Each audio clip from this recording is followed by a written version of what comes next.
Live.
Good evening.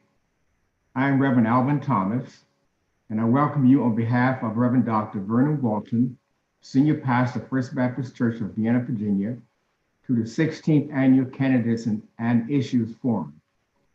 The participating organizations are Alpha Street Baptist Church Social Justice Ministry, First Baptist Church of Vienna Social Justice Ministry, and the Northern Virginia Urban League. This coming election is one of the most important elections in our lifetime. This election is not just about the White House. It is also about the local and state candidates. The purpose of this forum is to increase political awareness, inform attendees about the candidates' platform, and increase voter engagement and voter turnout. We can pave the way to real change and unite our voices to inspire action when we are informed. We know that real change can happen when we are informed and when we come together. Our vote can make a major difference in both the local and state election. Again, welcome. Our moderator for this evening is Brother Kofi Annan. It is a pleasure for me to introduce him. Brother Annan founded the Action People TAP, a Virginia-based nonprofit organization dedicated to fighting for racial and gender equity. TAP formed the only statewide coalition dedicated to transforming policies in the Commonwealth. In addition, Brother Kofi spearheaded the creation of the Northern Virginia Equity Agenda Coalition, which is comprised of over 24 organizations. It marks the largest coalition of its type dedicated to promoting racial and gender equity. Kofi previously served 2 terms as the president of the Fairfax County National NAACP Association and was awarded the NAACP's Tomahawk Award for being the best branch in the country. Mr. Amon proudly served 8 years in the United States Army. He holds a master's degree in international relations from Troy University and a Bachelor of Science in Criminal Justice with a minor in psychology from Tennessee State University. Before he comes on as the moderator, let's go to God in prayer. Father God, we honor you, we exalt you, and acknowledge your faithfulness. Father, we turn this forum over to you this evening. Father, bless this important forum. It is our desire that everything that is done this evening honors you. Father, bless the participants, and we thank you especially for this opportunity for members of the community to come together through this Zoom technology to discuss, share, and learn information related to addressing local and state community issues so we can be better informed as we prepare to vote in this important election. Father, we ask that the Holy Spirit provide special anointing on all participants. Now, Father, bless the pastors of the churches that are presented this evening, and also all the leadership of the organizations, Father. Now, Father, we thank you in advance for what you are about to do this evening. In the precious name of Jesus, we pray. Amen. Brother Kofi.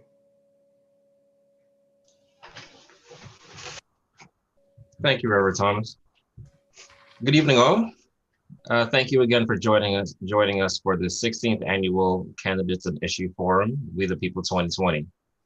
Again, my name is Kofi Annan, and I'm honored to moderate this program on behalf of our co-sponsoring organizations, Alpha Street Baptist Church, First Baptist Church Vienna, and the Northern Virginia Urban League Young Professionals Network.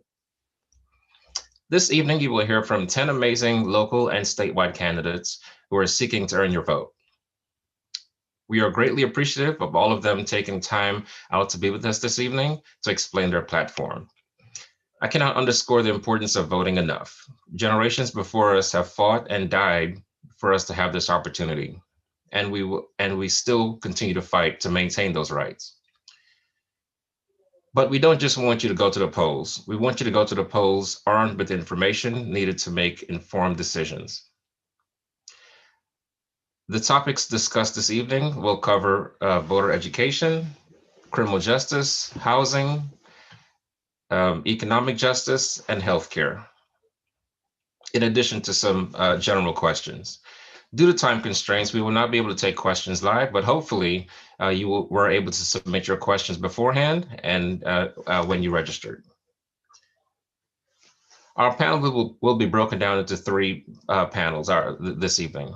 The first will be on the town, city council, and mayoral candidates. The next will feature congressional candidates, and the last will feature senatorial candidates, Mark Warner. Unfortunately, 3 of the candidates could not be here live this evening, so they submitted pre-recorded videos, which I will play when we get to that portion of the program. In the interest of fairness, I will ask each panelist to keep their answers to 2 minutes. If the candidates exceed that time by too much, I'll gently give them a little verbal reminder.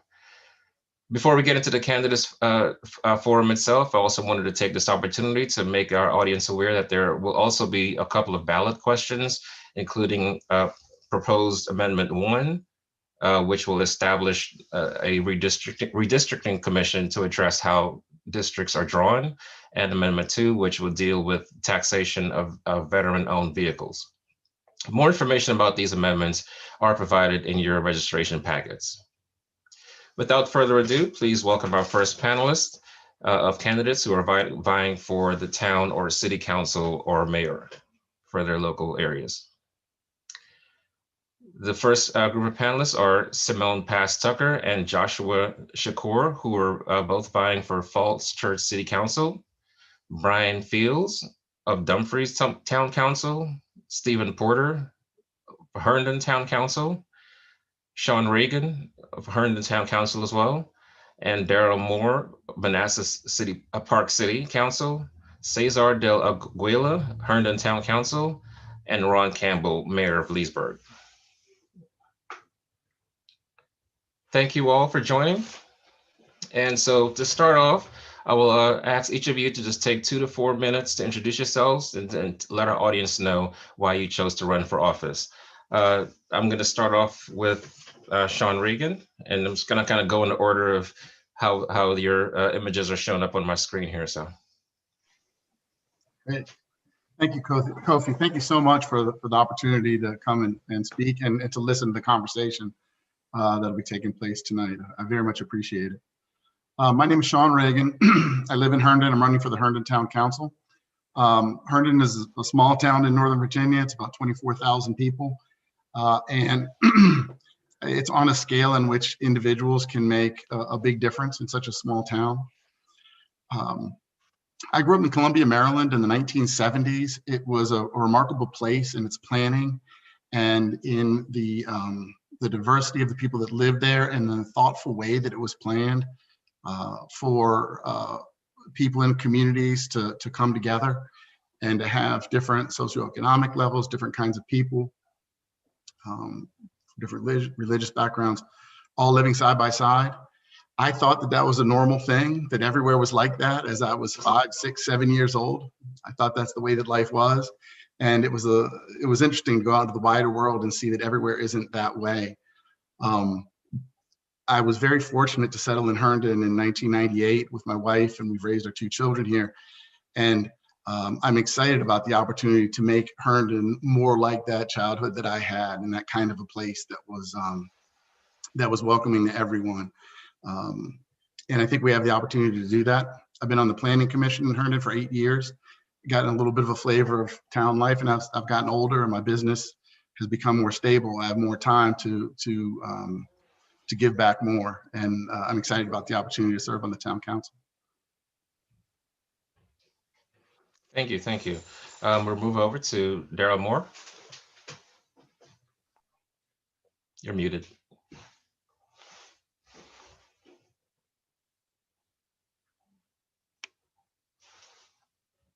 Sorry about that. Thank you for allowing me to join this wonderful forum tonight. I want to thank the 3 organizations for hosting tonight's amazing forum. My name is Daryl Moore, and I'm running for the City Council here in Manassas Park. I'm relatively new to Manassas Park. I've been here a little under 2 years. Prior to moving here and retiring, I lived in Berkeley, California, where I served the City Council in Berkeley for 12 years. I'm here in Manassas Park hoping to reduce our property taxes. We have some of the highest property taxes in Northern Virginia. Also to increase funding to our teachers in our schools. We have some of the lowest paying salaries of our teachers. And then finally, to help with our maintenance of our parks and streets and infrastructure to make sure that they're maintained and sustained in a proper way. I, again, appreciate the great opportunity to be on this forum. Look forward to the discussion, the debate, conversation. And again, thank you for the opportunity. Thank you. Moving over to Ron Campbell. Thank you. Good evening. Good evening, Brother Kofi and all of our panelists. I want to thank the sponsoring organizations. I'll always believe that our faith community has had, and our civic organizations have had a valuable role in not just educating, but in voting and their voices being heard to really make a difference in our communities. I've lived in Leesburg with my wife and family for over 20 years. And one of the things that always tugged at me a little bit was the inability for all voices to be heard, that inclusionness that we all talk about. Leesburg is a historic community that at one point, even in Loudoun County, had over 13% African Americans, then became freed enslaved people. But it just seems like as we've moved along, the fairness of the distribution of educational achievement opportunities, land ownership, wealth, those things, owning businesses have somewhat passed us by. And our politicians also believe while they want your vote, cracking into the system is a very difficult thing. This is actually my second time participating in this forum. I participated in 2016 because I really did believe that the world is larger than Leesburg and we have to go out and show ourselves to our greater community. I'm a member of Holy and Whole Life-Changing Ministries with Pastor Michelle Thomas. I'm the executive director of the Loudoun Freedom Center, which is an organization dedicated to the reclamation and preservation of African-American history in Loudoun County. I'm a former higher education finance officer, a former CEO of a National Business Association, and I really believe in structure, process, and communication. So when I saw these gaps, it was just my turn at the ripe old age at 64 in 2016 to move forward. And I was the third African-American elected since 1757. Now there's progress still to be made. And I realize that votes have to be earned. and trust has to be gained. And so I believe that a lot of things that we do, it's not about whether or not it's our time, it's whether or not you have a belief in your voice to put it out there. So I congratulate everyone for putting themselves out there, because it is an experience to be out there. It's an experience to serve.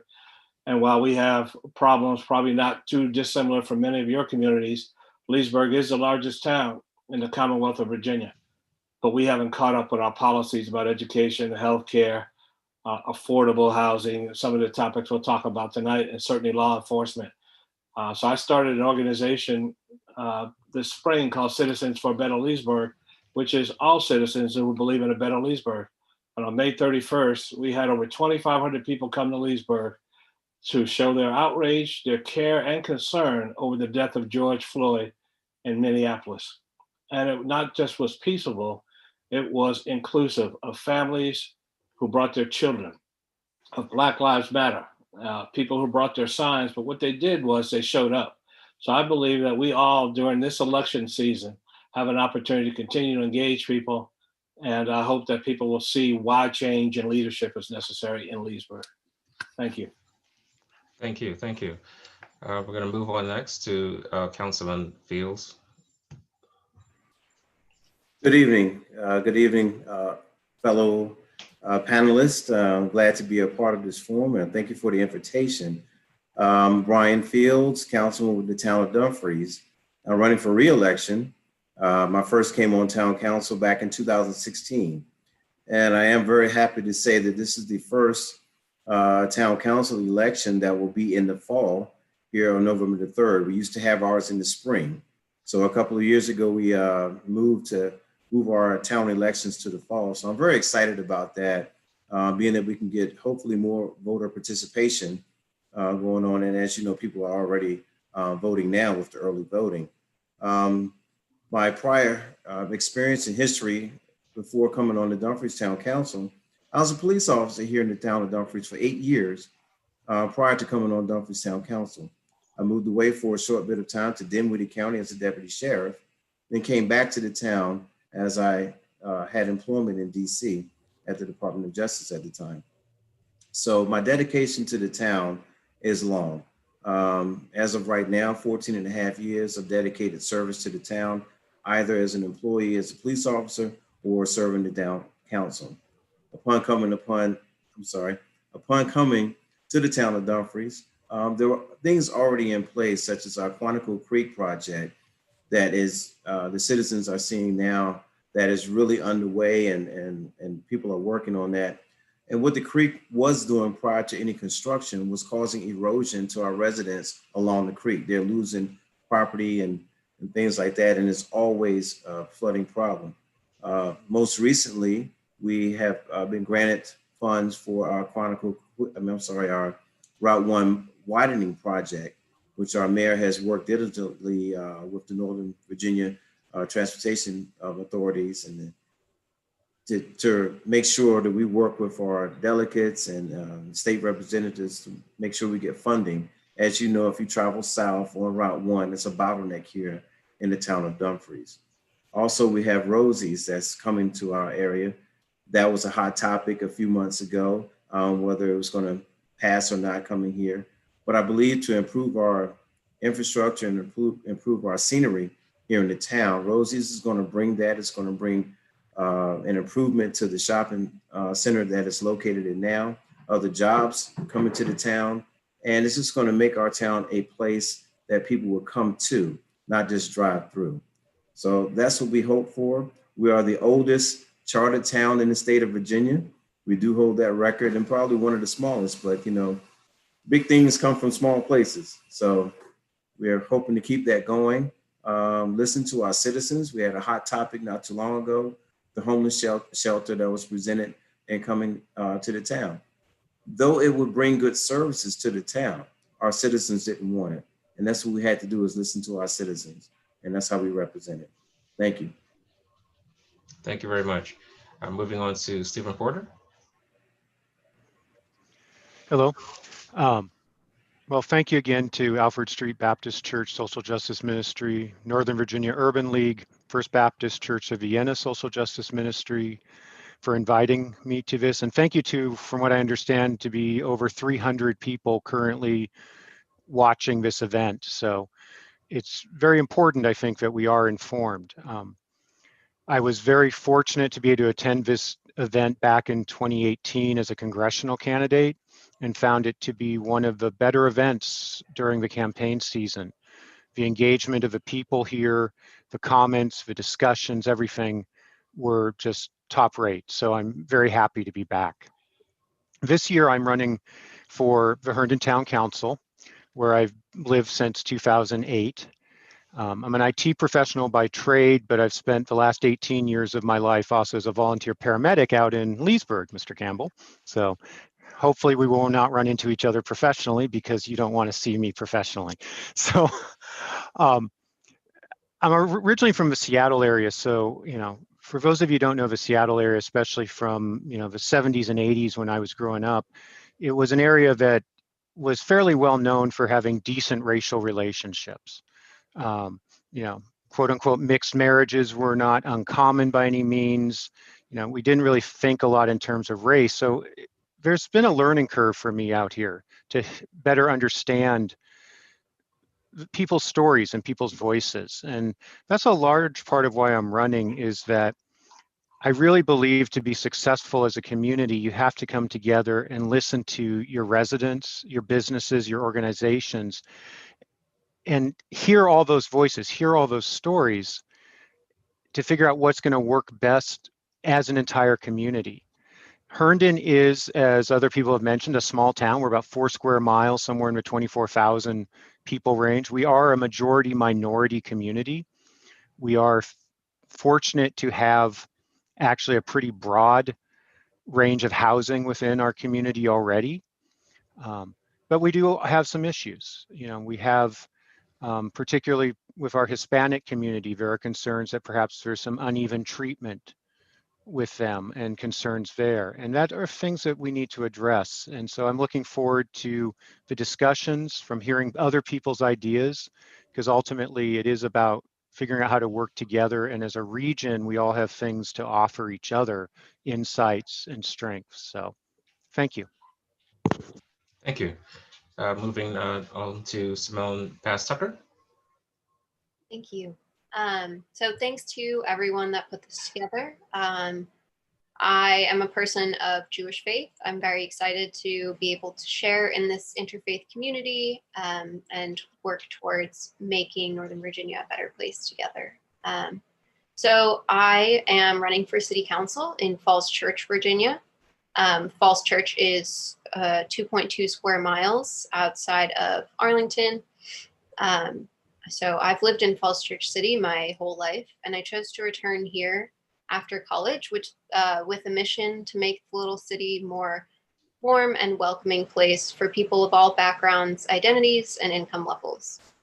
I went to all of the public schools in Falls Church City. I grew up being very involved in the community, reading the local paper. From a young age, my parents instilled in me a deep love and appreciation for all of the local businesses, parks, and community centers woven into the fabric of Falls Church City. Especially with all of the hustle and bustle, so to speak, of Washington, D.C., just next door, Falls Church has always felt kind of like a small town to me, despite our proximity to Washington. I'm proud to be from Falls Church, and I am excited to make it even better. I've dedicated my life to leadership, volunteering, civic engagement. As a child, my family knocked on doors for Barack Obama's presidential campaigns in 2008, 2012. I was pretty young. Over the past 8 years, I've also volunteered for state, local, and national political campaigns. In college, I became heavily involved in progressive activism. I volunteered and done advocacy work with J Street and J Street U, Students for Justice in Palestine, Sunrise, Planned Parenthood, and others. As an activist, community advocate, and seasoned campaign volunteer, I know how to fight for the values that Falls Church residents and larger Nova residents hold. I'm driven by the belief that each of our voices matters when it comes to creating, the future that we want to see for generations to come.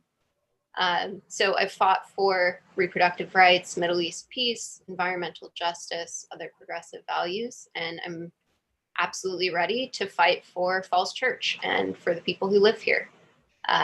The three main pillars of my platform are the three most pressing issues facing Falls Church right now: sustainability and environmentalism, supporting local businesses, and affordable living. In terms of sustainability, it's super important that we implement all aspects of the Green New Deal that we can at the local level. So focusing on clean energy in all of our public buildings is a big goal, moving towards requiring it in all new developments, and generally making, those strides in environmentalism. Local businesses need our help now more than ever. The pandemic has been hard on them, and with hundreds of thousands of small businesses closing across the United States, we really can't afford to sit by and watch them close their doors. So I've come up with a position called the Small Business Liaison, who would connect owners of small businesses in Falls Church City with federal aid and other resources, because as a small business owner myself, it is definitely already stressful enough to run a small business, let alone in a pandemic, and added on top of that, looking for aid, I'm sure, very stressful. Affordable living is more than just affordable housing, though certainly that's an important part of it. Property taxes here are also really high, so high that older folks are getting priced out by property taxes. Happened to my neighbor. That's an important piece of affordability. In terms of affordable housing units, we need to, we are about to see many affordable housing units in Falls Church City expire. And luckily, thanks to the work of our Affordable Housing Council, we no longer have that rule in place.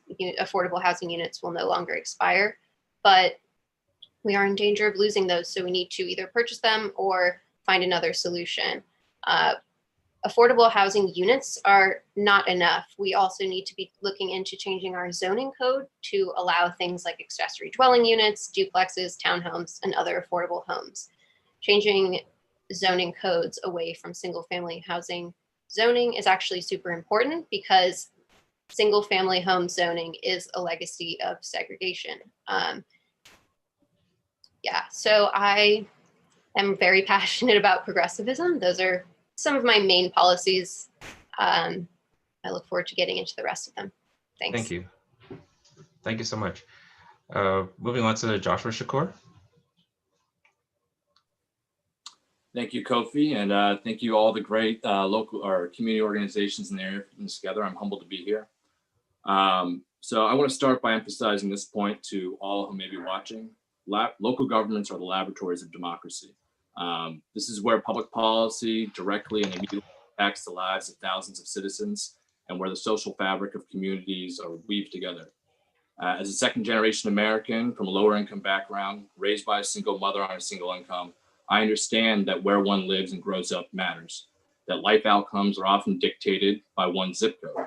But I also know that others who share a similar story as me often do not have access to the same opportunities I was provided being raised in Falls Church. This is one of the reasons I believe affordability is the greatest threat to Falls Church families, and increasing access through affordable housing is the best tool to fulfilling our vision to becoming a more welcoming and inclusive community. In Falls Church, we are looking at an impending loss of hundreds of affordable homes within the next 5 to 15 years. That equates to hundreds of families, people of color, teachers, city staff, and people who work in businesses around the city that will have nowhere else to go in Falls Church. I have the private and public policy experience to mitigate these losses. I was also the one who pushed for having all ADUs be perpetuity. I've worked with city staff at the Department of Housing and Human Services. I've been an analyst for a national affordable housing developer, and currently a policy analyst for an organization that represents the largest public housing authorities in America. I am a veteran of the Housing Commission and an author of the Affordable Living Policy in Falls Church. And now I'm running for city council because nothing has been done to address this issue over the last 10 years. And I fear without my voice on council that this will not get the attention that is required. And thank you again for having me here. Thank you. Thank you again, all, for such great, wonderful answers. We're going to dig a little deeper into some of the issues that you've all kind of started to touch on in some way, shape, or form. But before we get there, I want to ask a question that's a little bit more about like the tone and that's our communities and country as a whole is experiencing. We're, as you all know, we're in a very polarized state right now. Probably the most tense and polarized our country has been in decades. What would you do to try to bring our communities together and heal some of the divides that have been forged over the last couple of years? And we can go back in the order of that was started. So Sean, if you don't mind kicking off.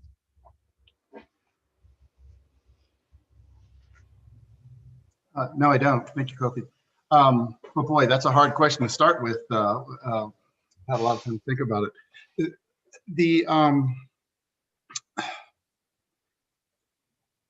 I think that, well, let me maybe start it with a story. I own a small business and I help nonprofits run construction projects.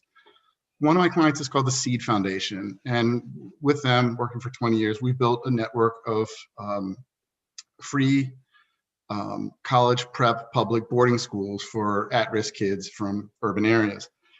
The Seed Foundation worked with state legislators, the federal government, to get funding for boarding schools for kids that have unstable home environments that could do really well in school if they just had a little bit more stability in their living arrangements. It started with an idea that sounded very difficult, and year by year, bit by bit, people worked very hard to make it happen. And now there are 3 seed schools, a 4th one is opening, and thousands of kids are enjoying this boarding school education. And it's been a real difference maker for thousands of kids. I think I bring up that story because I feel like I'm one person in a little man, and it's overwhelming to think about affecting change on a national scale. And so I think that the connections have to be at the personal level, and it's what can you do with your neighbors? How can you speak out in everyday conversations? What can I do at the town of Herndon of just 25,000 people? I think bit by bit, if dedicated people are working hard, that we can bring people together. We set examples for our children. We speak up when a voice needs to be raised, and through that we bring change. I don't know of a magic thing to do it any better. Understood. Daryl Moore? Yeah, Sean, I agree with you. There's no magic pill to this. I think it's a very difficult thing, but I think it starts with listening and bringing people together, and just listening to people's concerns, their thoughts, their fears, particularly their fears. I find that a lot of prejudice and discrimination has a basis in fear, and to be able to listen to people and to understand that and to understand where they're coming from, and then address those issues. And it starts with us being examples with our neighbors, our family members, the people in our community that are close to us, our immediate circle, and just letting them know and standing up for truth, speaking truth to power, and being available and ready to stand up and to fight for those things that we all believe in as far as social justice. So I think that's what we all should be doing. Understood. Ron Campbell? I have to admit, I learned a few things in the 60s and 70s about engagement. And I applaud you all for being involved in your communities, because too often we see people run for office, they don't win, and they disappear because they've never been involved in the first place. They just wanted a position. After 4 years now serving on Leesburg Town Council, I've had the pleasure and the great opportunity to get involved in other issues for other organizations. I don't care. I've been to Muslim temples, Jewish synagogues. I've been blessed by Vedic priests and Hindu temples. We've been to ceremonies and places where if we want people to come out, we have to go in. There's not a magic bullet, but there is an action and behavior about regaining trust. We talk about creating these partnerships. But partnerships are not just about listening, they're about participating. And that's what I saw was lacking in our particular town, was the participation of a town in the lives of its communities. So certain communities get attention. Certain communities are okay. Certain communities, it's okay to have a day labor center and ignore it. Certain committees, it's okay to tolerate crime. So, I mean, we just cannot do that anymore as organizations and then watch our communities just kind of devolve into these differences.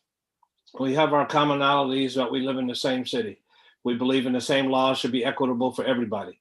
We believe in full and righteous participation in our school systems and no child left behind. Then all of us need to show up and not just show up situationally. So we're trying to find ways and look at how we can have other celebrations, because everything isn't a protest and everything's not a protest opportunity. Some things are just natural celebrations where we have to be courageous enough to put ourselves in those different situations where we can listen, we can learn, and I think then we can act. And that's what's not happening now with all the divisive conversation, is that people are retreating back to their camps, back to their own homes. Neighbors aren't neighbors any longer. And this whole need for all of us to help each other, I think, does have to be a rallying cry. One of my favorite quotes from Dr. Martin Luther King Jr. is, "The time is always right to do what is right." And this is that time to do what's right. Thank you. Thank you. Councilman Fields? Okay, again, great question. And the base of the question, I believe, again, was how do we bring the communities back together? Well, first of all, we need to acknowledge what tore the communities apart. Once we acknowledge what is and currently tearing our communities apart, we can move forward and do something to bring the communities back together. What's tearing our community apart now is a negative rhetoric. And of course, we have a movement that's going on nationwide and worldwide right now. We need to acknowledge that there is a movement going on within our towns, within our cities and states and across the country. Acknowledge that movement, embrace the movement, but not be a destructive person in the movement. We as community leaders, we need to identify other leaders within our communities that we can reach out to. The Mr. and Mrs. Jones of the community, the Mr. and Mrs. Johnson Smith, and as some old school people may say, the Mom Dukes of the community. We need to reach out to them as community leaders and put our ear to the ground and see what's going on in our communities. How can we help? They may not want to come to a council meeting or a city council or town council meeting. They might not be as comfortable as reaching out or driving to that. We as leaders need to be approachable. We need to get out of our cars, start riding around the town, and they only see us at the 7-Eleven or the grocery store. We need to get out and get on foot and walk in our community. Even with social distancing, knock on the door, let them see who you are. Let them know who you are, that we're here listening. Who are the people, especially our youth? Who are they looking up to in the community? Are they looking up to the guy that's selling drugs down in the corner because he's got the fancy car and the fancy things and stuff like that, and he's not really doing anything contributing to the community instead of being a nuisance?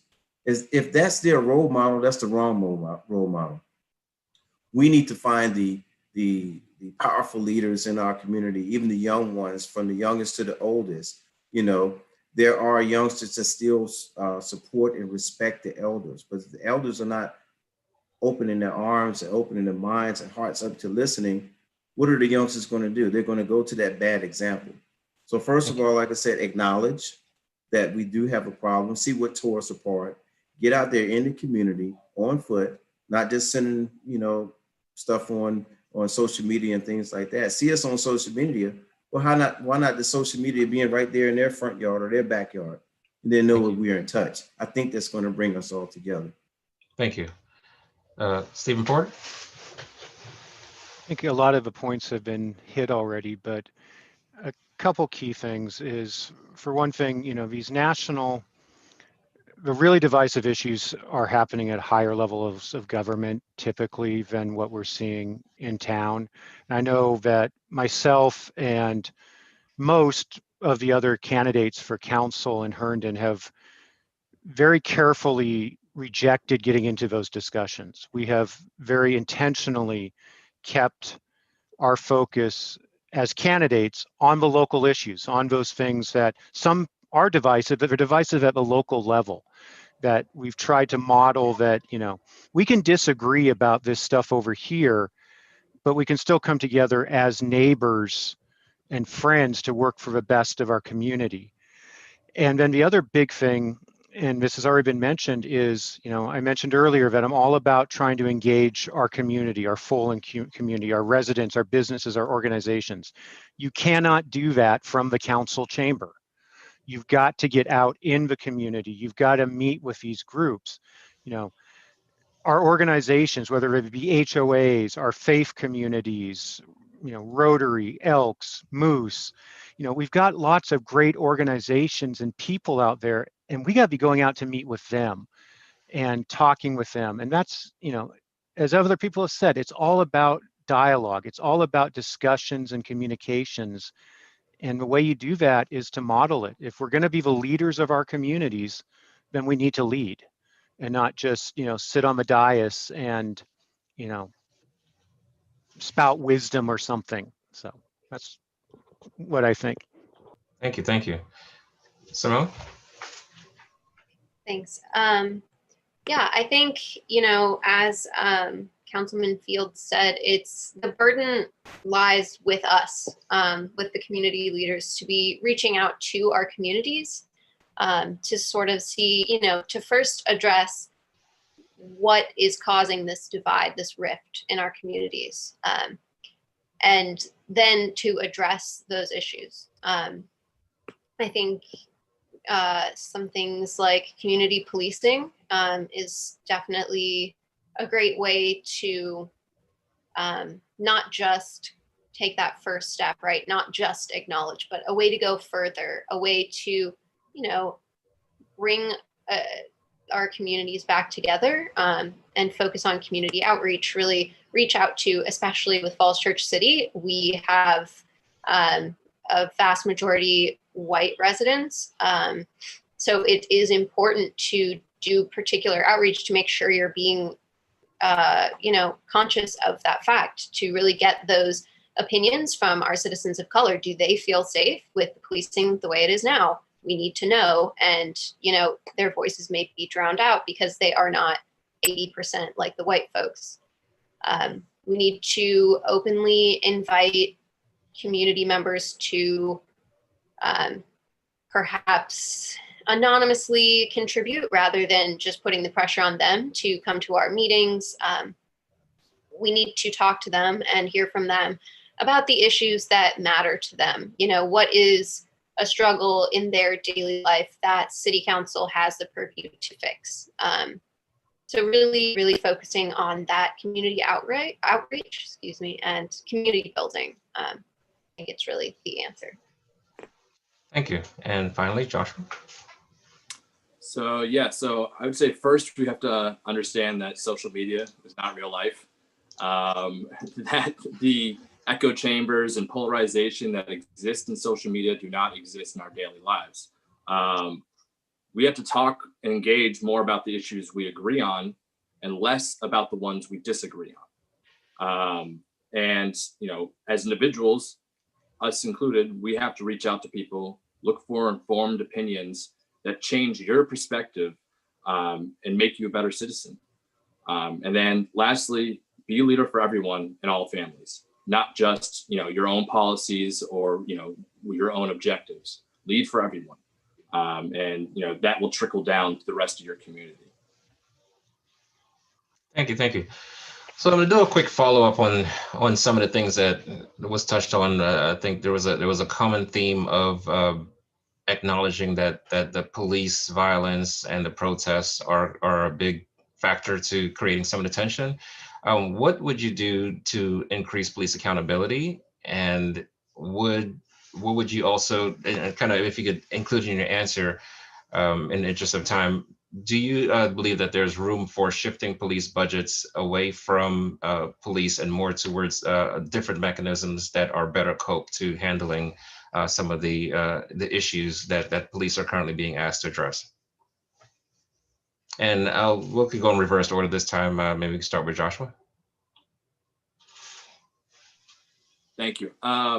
So in terms of police, I agree we need to do more community policing. That's, walking around, more on bikes. Again, Falls Church is very walking, pedestrian friendly, 2.2 square miles. But we have a 30-person police force with about 15,000 people. And, we just started a use of force commission in the city, which is a good thing. It's a good start. But one of the policies I've been pushing for a long time, going back to the last question too, is trying to remove implicit bias amongst law enforcement. So again, Falls Church is unaffordable even for the people who work in the city, and that includes law enforcement. So most of the times, law enforcement don't know the citizens, and the citizens don't know law enforcement. It's not Mayberry. And one of the ways to do that, I can be walking down the street and I can look at a law enforcement officer with suspicion, just the same kind of suspicion he looks at me. But the way we remove that is I shake his hand. I introduce myself. Hi, you're Officer Adams. I'm Josh Shakur. Next time I see that law enforcement officer, I'd say, hello. How you doing, Officer Adams? How you doing, Joshua Shakur? Implicit biases are removed. In terms of budgets, I think that's something that needs to be investigated. I took the initiative to reach out to a law enforcement officer who I grew up with in the city. She went to the same school as I did, and she's been in law enforcement for about 10 years. And trying to get an inside perspective. That's the start, having these conversations. I can come in with a public policy knowledge and working in social justice and all these different areas that I feel like I'm an expert in, but I don't know the daily lives and the engagements and experience that these law enforcement officers are having. So it can't just be a unilateral decision or a one-way street. We need to work together. And you learn more about procedures and policies. But I think that we could potentially look at the budget to try to take money away and put it towards other areas like mental health, and have, allowing for mental health counselor to be on the scene of certain activities. And then in terms of accountability, that's, it's another issue is we don't have body cameras, but that's also a part of the budget. So we'd have to look at, do we want to keep that budget as high it is and then direct some of that money towards creating more accountability through body cameras, because currently we don't have that. But every city is different, and there's not one size fits all approach to this.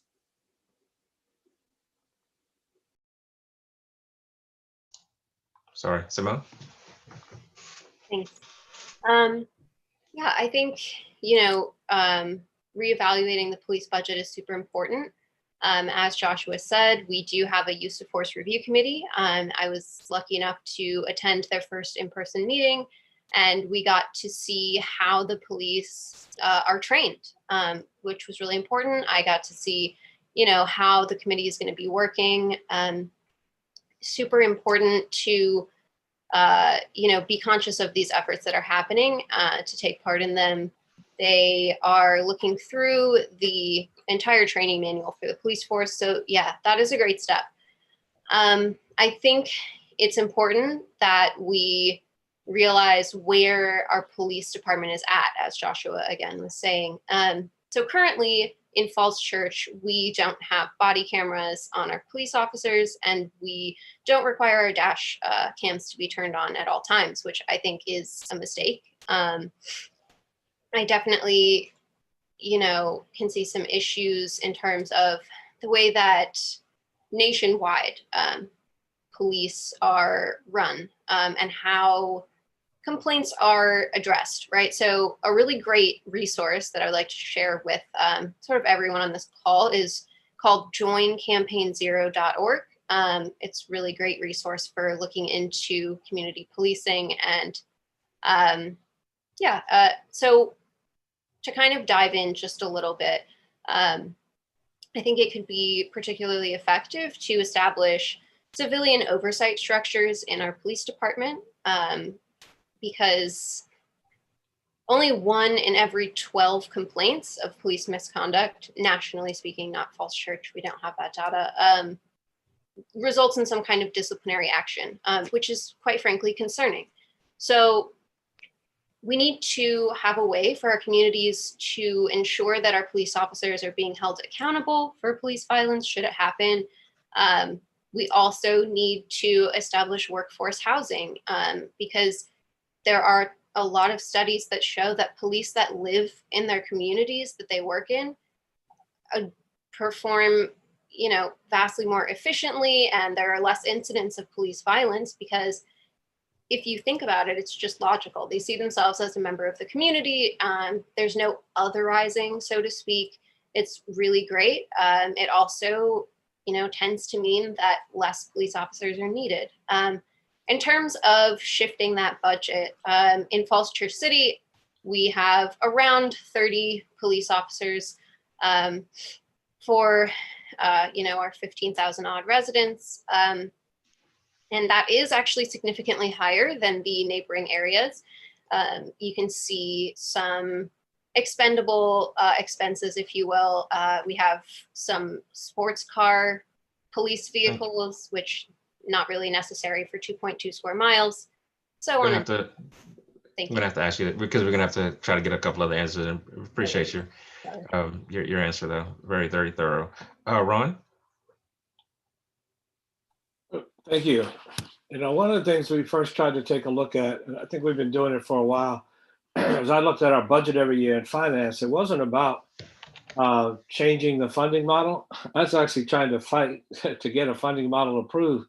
We have historically, this in Leesburg, underfunded our police in the sense of the number of officers or the types of equipment. People talk about technology changes and increases. 3 years ago, when we first started buying body cameras, well, we didn't have the technology back at the station house to download the cameras to be able to really look at the information. So why buy the body cameras? And then 3 years later, when you can upgrade the body cameras, you also have to buy different technology because technology changes. So some of this was just about smart decisions, smart budgeting, as a finance piece. But I do believe in terms of looking at statistics in our area, and every community will have to do this, what's necessary? Not necessarily just to keep the community safe, but what's the definition of law enforcement? And so looking at the hiring, training, I've seen some, and I'll say it, I've seen some Loudoun County police recruitment sheriff's office video that's better than the US Army in terms of what they're recruiting for. People jump out of helicopters, assault weapons, and nothing justifies that. At least from my perspective, the kind of crime that you see in our area, and there is crime, but what justifies militarizing our communities and our police with that attitude? Now, that's a conversation with the community, but it also is a transparency about what are we preparing for and what are we trying to not just prevent, but how are we trying to engage a different culture about law enforcement as an outcome. And so that's the conversation. In fact, we're having that conversation in Leesburg with a small citizens group and our chief of police. And we've de-escalated the tone and tenure of it by having a small group. It's not a council initiative. It is an initiative of Citizens for a Better Leesburg to start to look at some of these national priorities and some of our local priorities of things that we think we want to address. And part of it is the culture. And so we're not looking primarily at whether or not, you're going to fund, or I'll say the word defund.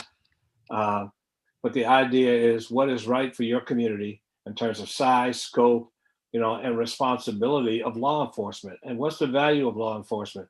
Is the value of law enforcement to keep some areas safe?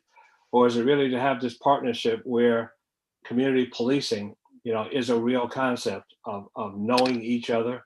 And then how do you build those bridges that need to be bridged? Thank you. But you can't build a bridge for a community of law officers who come with a militaristic background. Thank you. Really. So I know there's a lot to be said behind that, but let me stop there. Yeah, it's a juicy topic with a lot to touch on. But I'm going to move on to Councilman Fields. Okay. With a background in law enforcement, I've been in law enforcement for quite a few years. I love this topic, and I love trying to shed some light on it. First of all, when it comes to policing, we as leaders need to know your police department. I'm just going to list some things real quick because I know we're short of time. Knowing your police department, one thing I want to do and fighting for in the town of Dumfries is to have a police department that looks like the community. And right now we don't look like our community. And if your police departments in these other towns and cities, if your police department does not represent what your city looks like, that's number one problem already. But for one, makeup of the police department, the history of your police department, escalation of complaints, if there are any specific kind of complaints that are going up, prior racial complaints, use of force complaints, hiring practices, community outreach, and again, back to community policing. If we touch on those things, we can make a better police department that your community can be more engaged with. I'll cut it short for time. Thank you. Thank you. Stephen Porter? I'll try to keep my remarks brief too.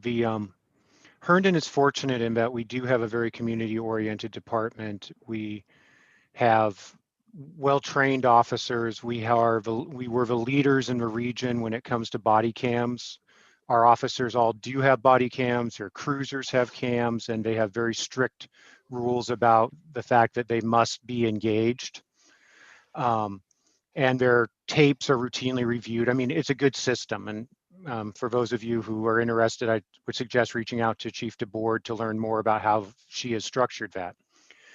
You know, after the murder of Mr. Floyd, a group of citizens sort of spontaneously started up a group to look at the police. We reached out to Fairfax NAACP for some guidance. And what we decided is we really wanted to focus on reporting. We think there is room for more transparency in our reporting, some better granularity in our reporting, because until we have good reporting, before we have good data, it's real hard to know what steps are or are not necessary to reform our department, right? They may be doing a great job, they may be doing a lousy job, but if I don't have good data, then I'm just sort of flying on a wing and a prayer, and that's not where you want to be as a leader. So that's where a lot of my focus will be. The other thing was, as far as shifting response patterns, generally speaking, as a paramedic, I can say those other types of response patterns are awesome. We need more social workers, psych workers, EMS personnel engaged in those types of incidents. From a town perspective, though, we don't provide any of those. Those are all outside the realm of the town. Those are all county level services. So trying to switch funds away from a police to that doesn't make any sense in Herndon. So thank you. Thank you. Thank you. Darrell Moore? Sure. Yeah, just to reiterate some of the things that's been said already, is I'm a strong believer in community policing. We have to get police officers out of their cruisers, walking around the community, talking to the people that they patrol, getting to know them better. I think that's so critically important.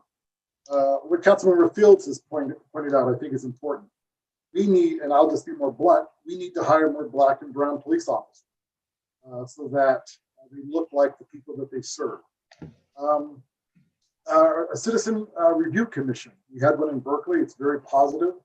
It helps when you talk about data and looking at the things that occur with police officers, and having a community of civilians reviewing those actions really makes it a big difference. We also had, we defined the police department, we took away from them, responding to mental health crises and responding to homelessness. Police officers aren't very good at doing those kinds of things. So instead, we had social workers and caseworkers to go out and visit with the homeless when we had issues, or visit with whenever there was mental health issues in the streets or in the community.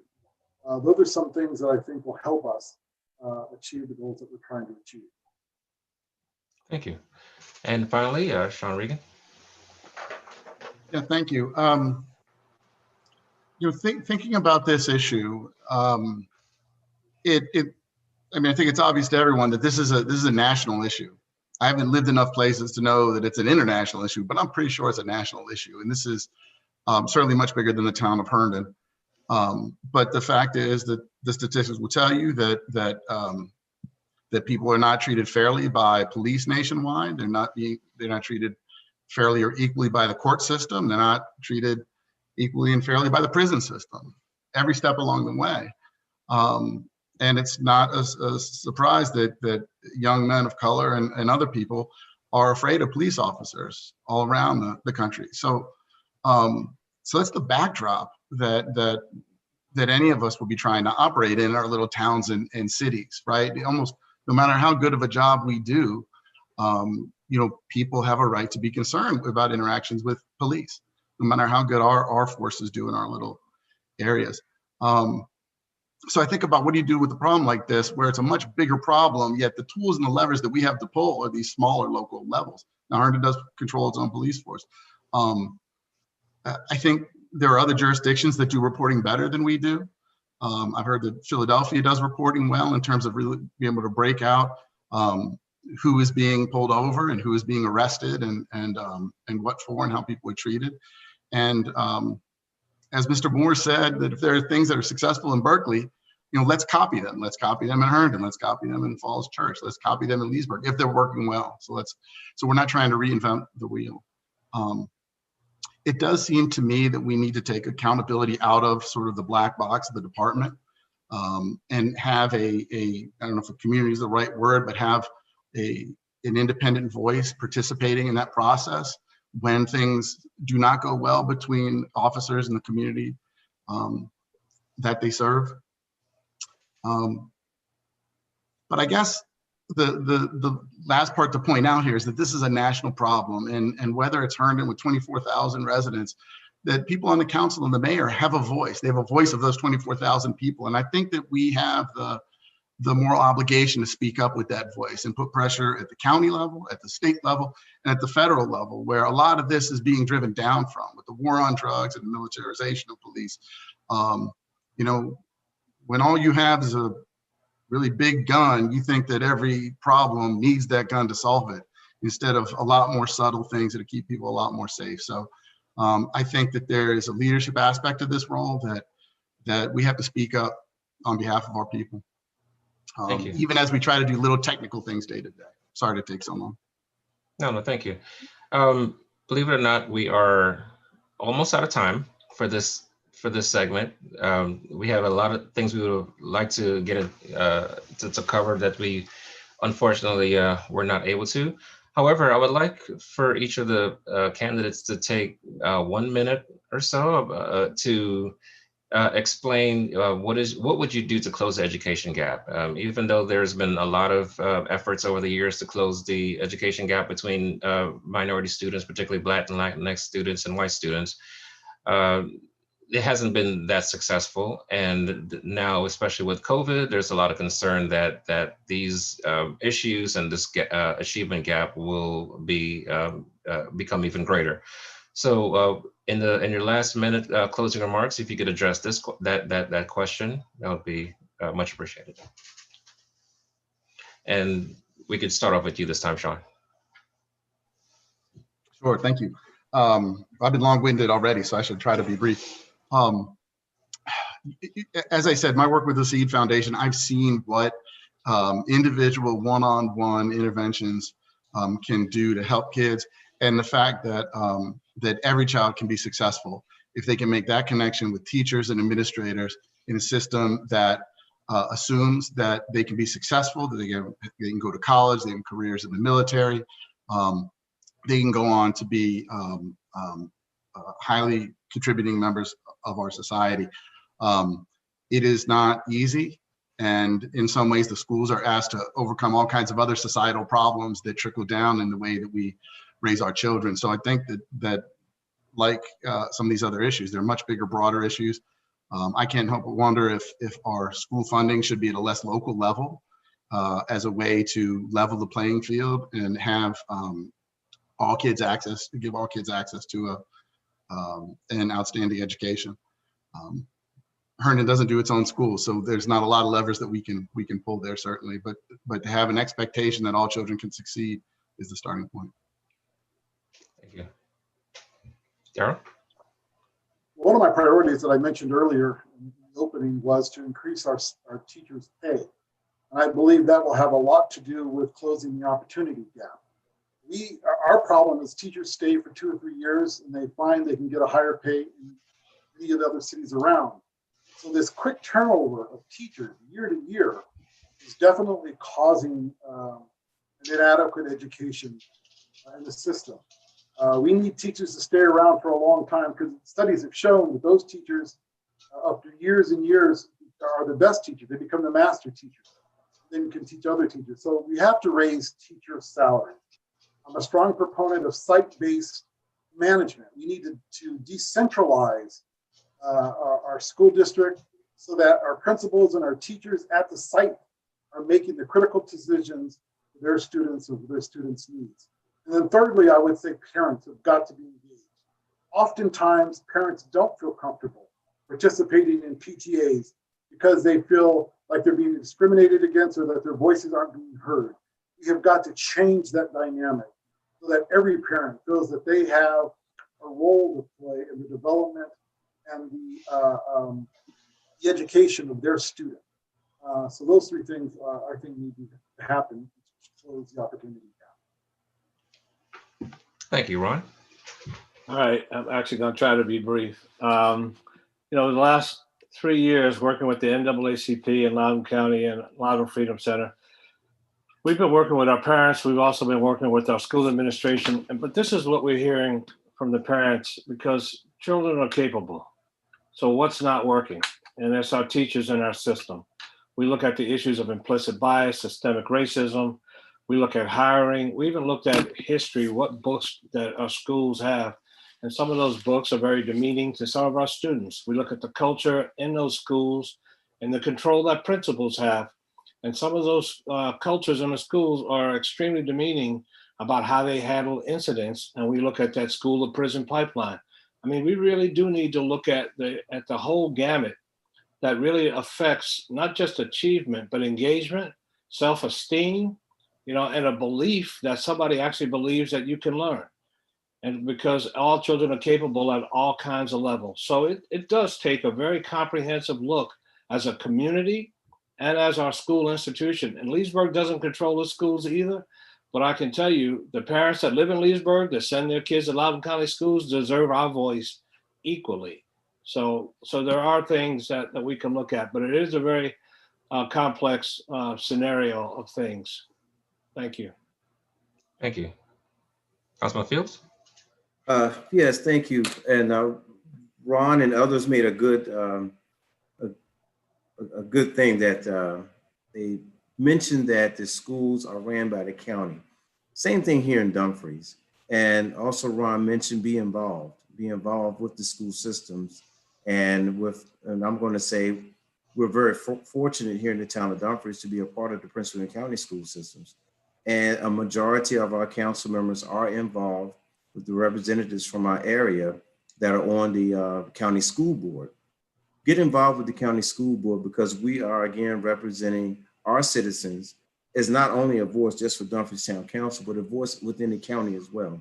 So get involved with the school board personnel, your county board of supervisors. All that trickles down to how they're going to be paid and how the teachers are treated and what filters down to our students. And as you're out there in the community, I know when I used to be on the police department is we go to the school and read to the kids.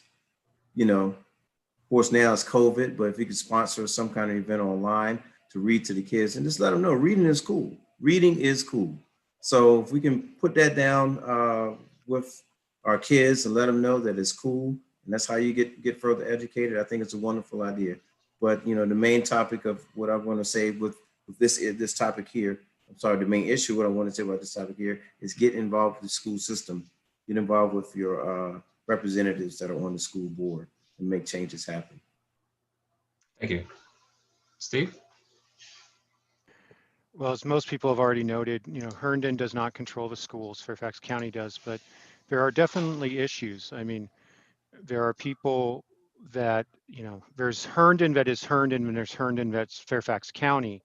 And the schools that are in the non-Herndon part of Herndon are often viewed as being better schools than the schools that are within Herndon. And part of that's the population mix and things like that.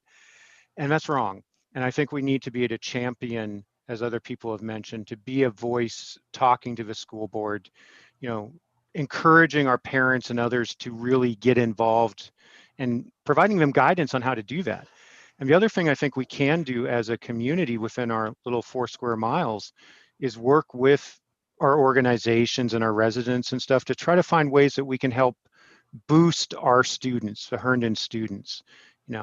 Are there ways, as one of the other panelists just mentioned, are there ways that we can help promote after school programs or help promote ways to help give some of perhaps our less advantaged students that live in Herndon proper and give them an edge, give them some ways to be able to better compete and to better learn. And so, yes, we don't control the schools, but it certainly doesn't mean we can't exercise influence in a variety of ways to try to make them better for our students. Thank you. Thank you. Thank you. Simone? Thanks. So in Falls Church, we have a fabulous education system. It's important that we continue to fight towards equity efforts in education, making sure that these public education costs stay lower to keep the cost of entry low. Comes from, again, rebalancing that budget, thinking about what's expendable. We need to expand non-college oriented programs in our high school, offering financial literacy programs, strengthening ties between economy and school, more trade classes, things of that nature. Many communities nationwide and around the world have been pioneering online skills classes, which communally we could implement through the library or community center to help with the whole community and closing that opportunity gap. The opportunity gap presents itself not just in K through 12 schooling. It's at all levels of our educational journey throughout our lives. Another big part of equalizing the playing field, so to speak, is again looking into what we can do in terms of affordable housing and affordable living. I think an idea that I've had is maybe allowing some tuition-free or sliding scale spots in our school system for families in areas of Falls Church that were zoned out during segregation, because we do have such an amazing school system that it just doesn't seem fair. Understood. Understood. Thanks. Thank you. Thank you. Joshua? So as Simone noted, we have a really good school system here. But the reason why we have our own school system is because of the practice of segregation. We wanted, our own school system. Growing up, going to schools, I wasn't the best student, but I got through, and I went to Nova, I graduated, and I eventually got a master's in public policy. A lot of that, I'm the first person in my family to graduate from college too. And a lot of that wasn't necessarily what I learned in school, but it was certain friends I had who had the expectations of going to college, and they come from wealthier backgrounds. In our city, a lot of the people who are minorities graduate from school, but they never go to college, or they go to Nova and they drop out and they never actually obtain a bachelor's. I think we need to do a better job of tracking that data on the outcomes of where do our students go after they graduate and leave us. And in terms of setting up or providing opportunities to go to college, I know a lot of that is affordability. Lower income minority families cannot afford to go to college, or it's just not an option a lot of times. Setting up scholarships with various community organizations will allow us to provide that opportunity for those kids. And then again, on an individual basis, reaching out to them and letting them know that these are opportunities and these kind of outcomes are possible for them. Thank you. Thank you.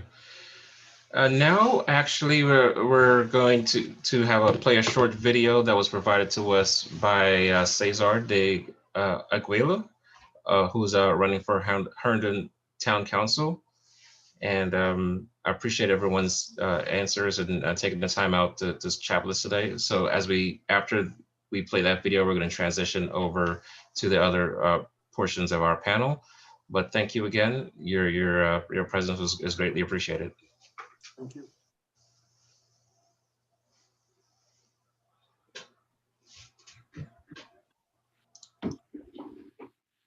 Hi, everyone. Wanted to say thank you for watching this video. I'd like to first thank the members at the Alfred Street Baptist Church's Social Justice Ministry. I believe it's also the First Baptist Church of Vienna's Social Justice Ministry, and the Northern Virginia Urban League. A little bit about myself. My name is Cesar. I'm running for the Herndon Town Council. I currently am serving my first term. A little bit more about me. My parents came to this country. I'm a first generation American. My family benefited from investments that other folks made in our community. Public schools, free lunch programs, subsidized housing, at times welfare.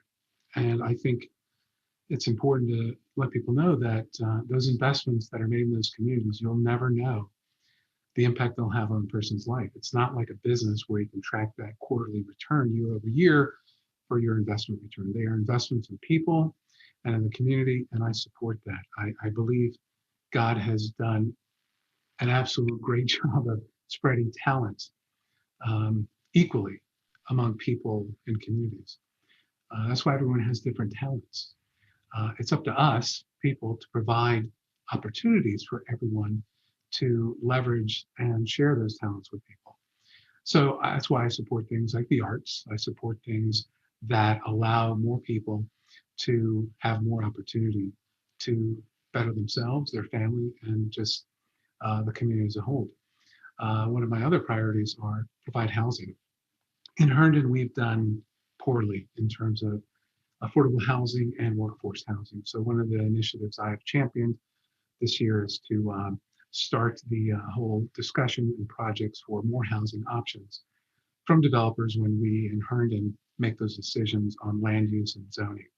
So that's certainly the thing that I put forward.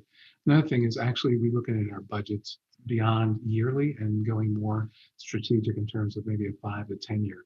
That's going to be hard when we have 2-year terms, but I'm committed to making sure that our budgets are more long term as opposed to year to year allocations. The other thing I want you to know about me is I'm about integrity. I tell people what they need to hear and not what they want to hear. I come from a large Latino Catholic family. I have 51 first cousins. So a lot of opinions, a lot of strong beliefs. But those arguments that you have over Thanksgiving dinner, at the end of the day, come Christmas and New Year's, we're all a big family again. So again, I view our community as that big family. It's very diverse here in Herndon. It's very diverse in the county, especially Northern Virginia. We have a majority minority community in Herndon, and I just want to provide the opportunity for everyone to make this their home. And I hope that's enough information for you. I will share some additional information online with folks. And if they need to contact me or contact my campaign, I'm available through the campaign sites to make sure that all your questions are answered. So you can email me at Cesar for Herndon at gmail.com. And also my Facebook page is available, Cesar Loves Herndon. That's also a place you can reach me. And here you should be able to see my information. So Cesar for Herndon at gmail.com, and Facebook is Cesar for Herndon. So please send me your questions. I'd love to get your support, and thank you for your time.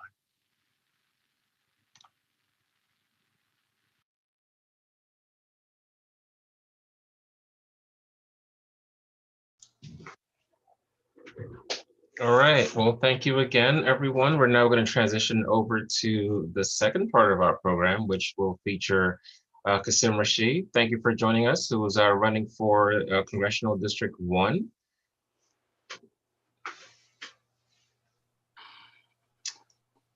I'm not sure if it's just me, but I didn't hear that. Let me try to. Oh, there we go. Got it. Got you that time. But it's good to see you, Kofi. How are you? Good to be here. Doing excellent. Thank you for joining us so much. We really appreciate you taking some time out. Yeah, so we'll just jump right into the questions. I know we have a lot to discuss. So the first question I pose to you is maybe if you just take maybe a few minutes to just introduce yourself, talk about your platform, and why is it that you decided to run for Congress? Yeah, absolutely. My story is that of an immigrant to this country.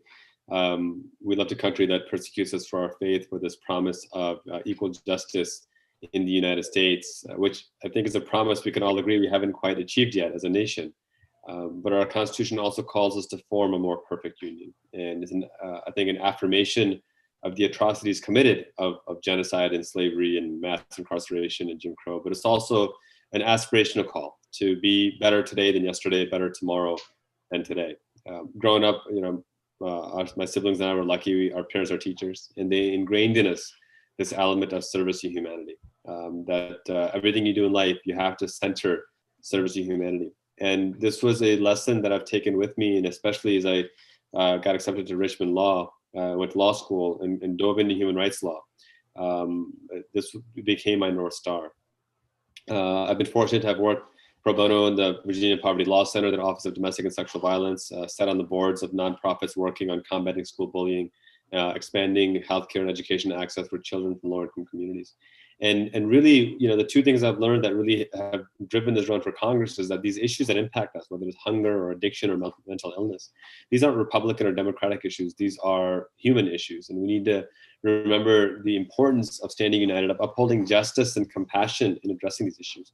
And second, which has been a conversation that I've been listening to tonight, is that so many of these issues are systemic.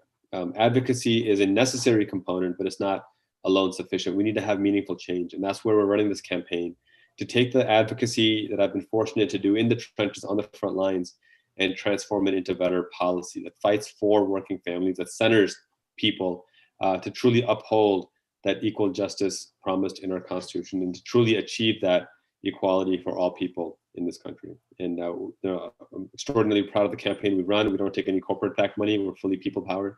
And again, we're leading with compassion and justice, as I've been fortunate to do as a human rights lawyer. And I believe that if we continue to fight forward like this, then not only can and will we win on November 3rd, but we can truly bring about leadership that reflects the needs of people, keeps people engaged and at the forefront of everything we do. And again, truly bring about that meaningful progress that we need to bring about. Thank you. So you mentioned systemic racism. How do you define systemic racism, and then what elements of systemic racism would you prioritize as far as addressing? Well, oftentimes people think racism is a white supremacist wearing a hoodie, and it's not exactly that. Systemic racism goes far deeper than that.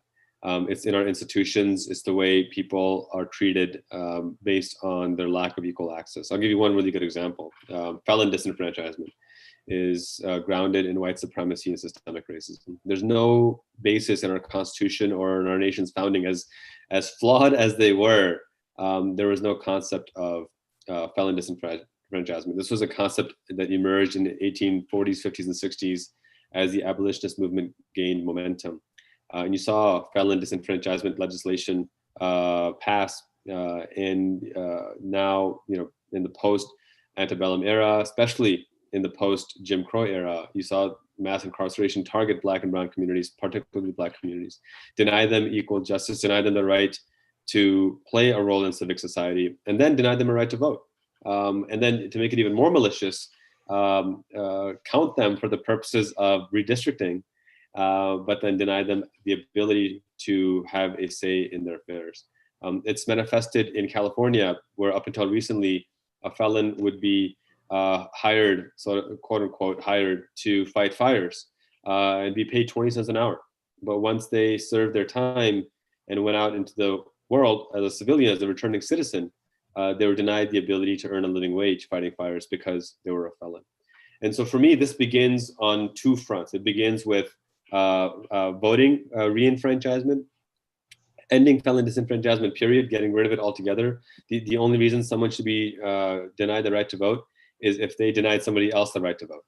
You commit election fraud or voter fraud, I can see a good argument for you having a right to vote taken away as well. But aside from that, we need to make sure we protect this sacred right so that people can play an active role and that we can focus on rehabilitation and reform. And the second element is economic re-enfranchisement. One of the, notwithstanding the atrocities of slavery and of Jim Crow, even on a more recent scale, the impact that redlining and digital redlining has had on Black and brown communities, particularly Black communities, has been devastating. Black wealth has increased 1% since the civil rights era. The median white family's wealth is $147,000. The median Black family's wealth is $3,600. And the implications this has on education, on school funding, on teacher salaries, on the ability of young Black children to have basic access to equal justice cannot be overstated enough. And so on this front, I'm a strong proponent of pursuing reparations and determining how do we adequately make whole Black Americans, even if we can only look at this element of redlining and the impact that it's had. And combining that with voter reenfranchisement, I think we can make powerful strides forward to combating systemic racism, not by giving charity or handouts, but by ensuring that people are given the equal access in a meaningful way, in a tangible way, in a monetary way, in a practical way, and then allow them to really fulfill their rights as citizens in this country. Thank you, thank you. Since the killing of George Floyd in May of this year, as we all know, as we all witnessed, people have been marching and been in the streets, almost every day, and they continue to march in different parts of the country, even as we speak. What parts of police accountability or transparency would you pursue first? Well, I support the George Floyd Justice and Policing Act, which has at least 3, if not more, deliberate action items that I think we need to take. One is banning lethal chokeholds.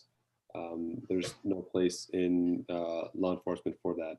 2, banning the lethal chokeholds that killed George Floyd. 2, banning the no-knock raids that killed Breonna Taylor. We're conducting as a country 60 to 70,000 of these raids a year.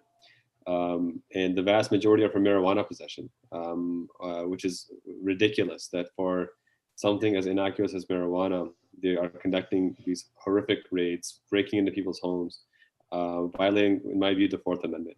And then 3, repealing qualified immunity.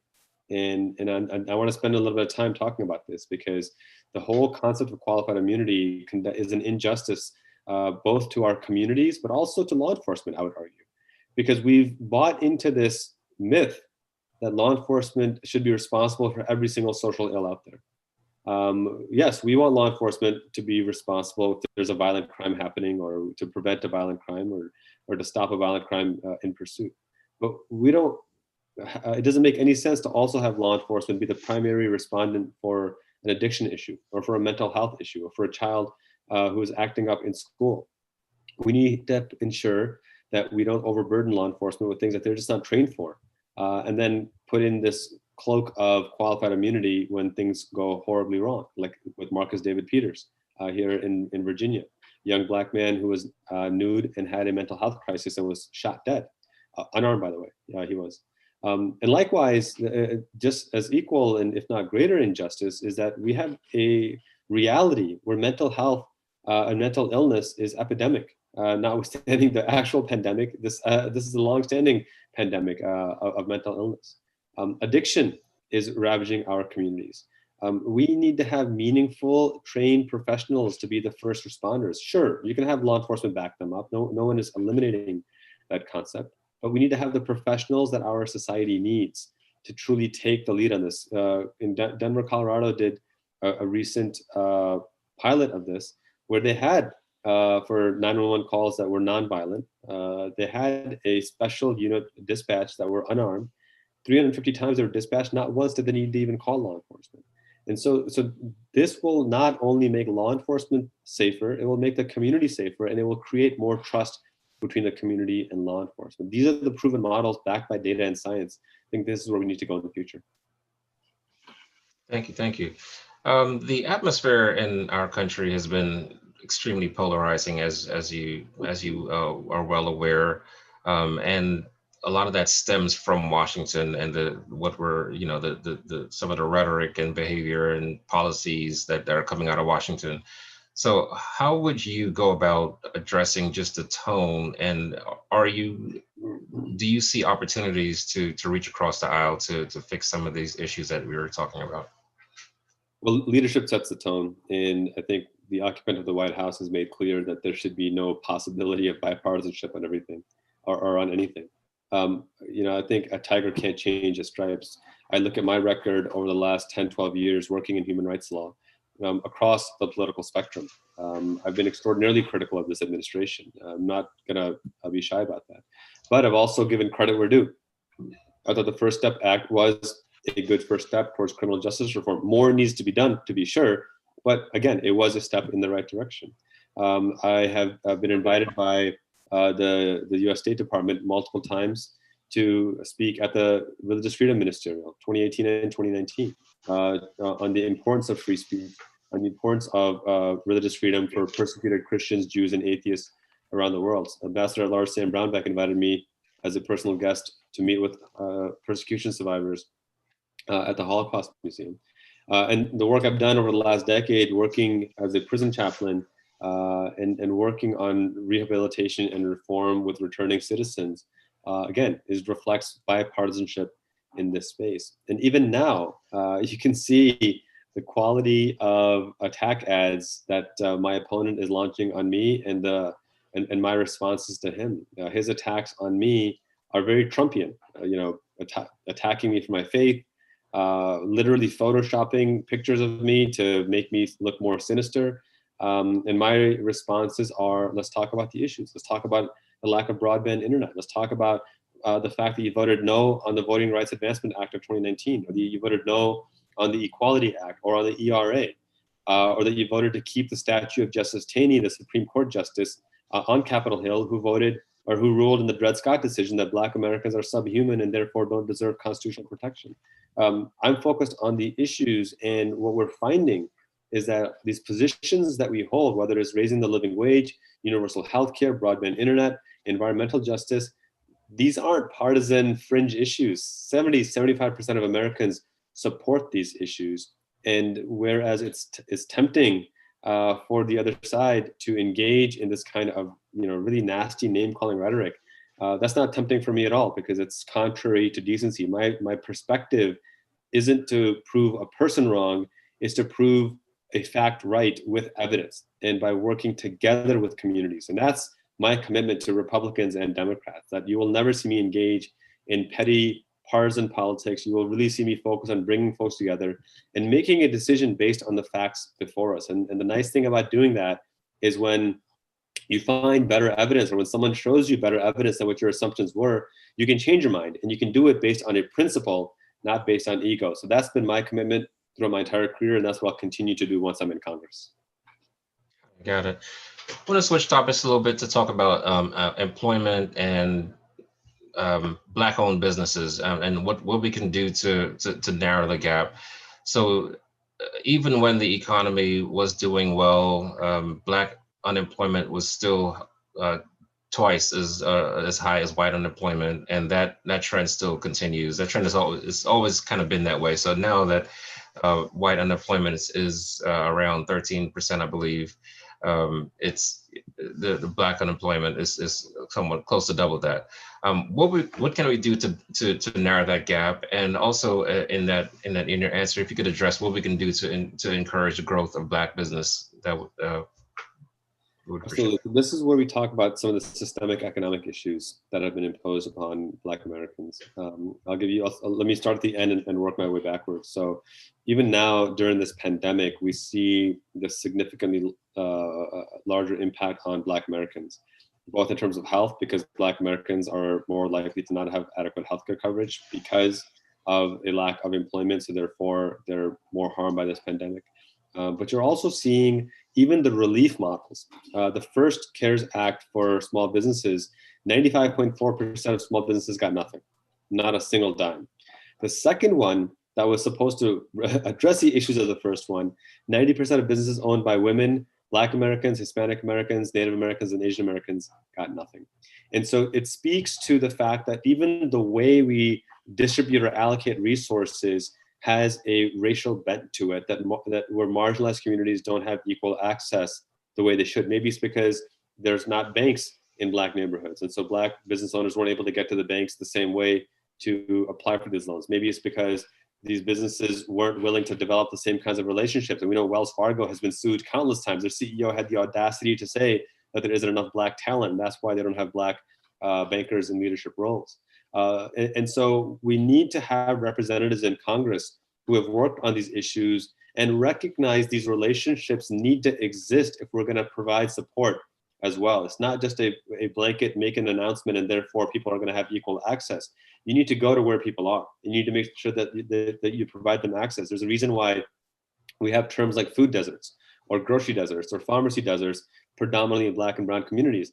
Digital redlining, where corporations will build broadband in affluent white communities, but not into Black and Hispanic communities, widens the divide, both in terms of giving small businesses access to the 21st century, but also giving children at schools access as well. And so one of our plans is making broadband a utility to guarantee that every single American has basic access, again, leveling the playing field.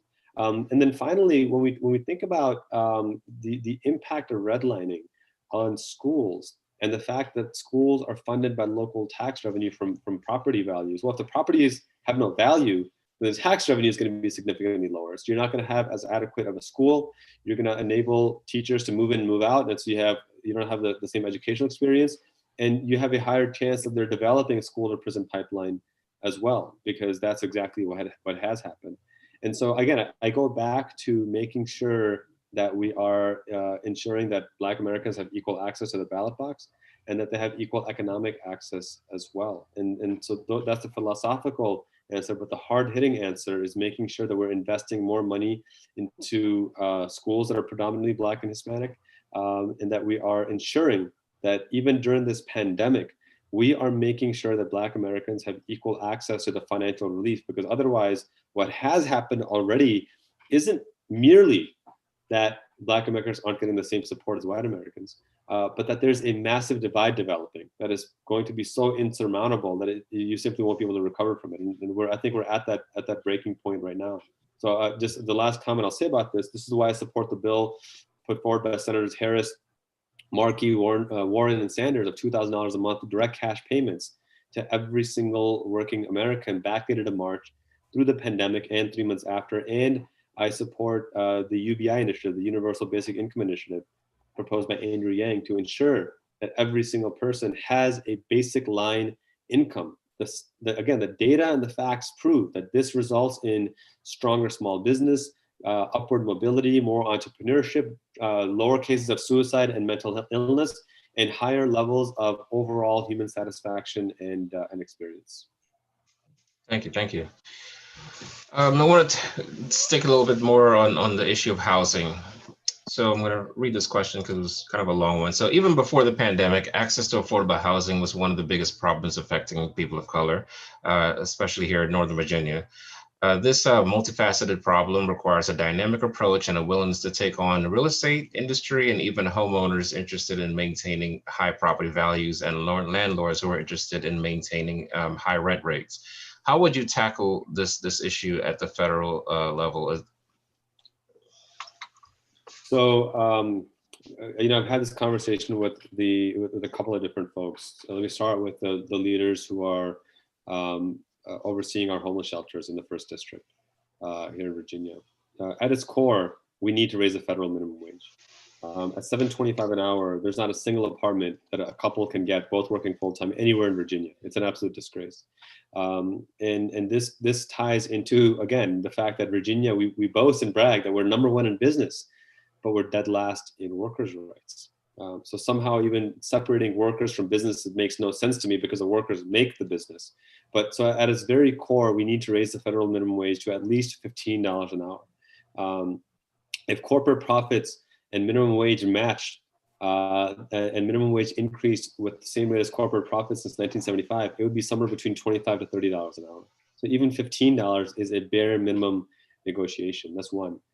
Two, we absolutely, positively need to have a HUD secretary who actually believes in housing and urban development, not Secretary Carson, who has done everything possible to undermine the needs of homeowners and of people looking to become homeowners, or even get access to affordable housing.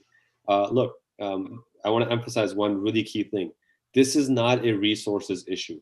It's a priority issue. According to the US Census Bureau, we have about 17 million vacant housing units in this country right now. And you compare that to about 600,000 people who are living homeless, and the several million who are living outside of their means because they simply can't afford it.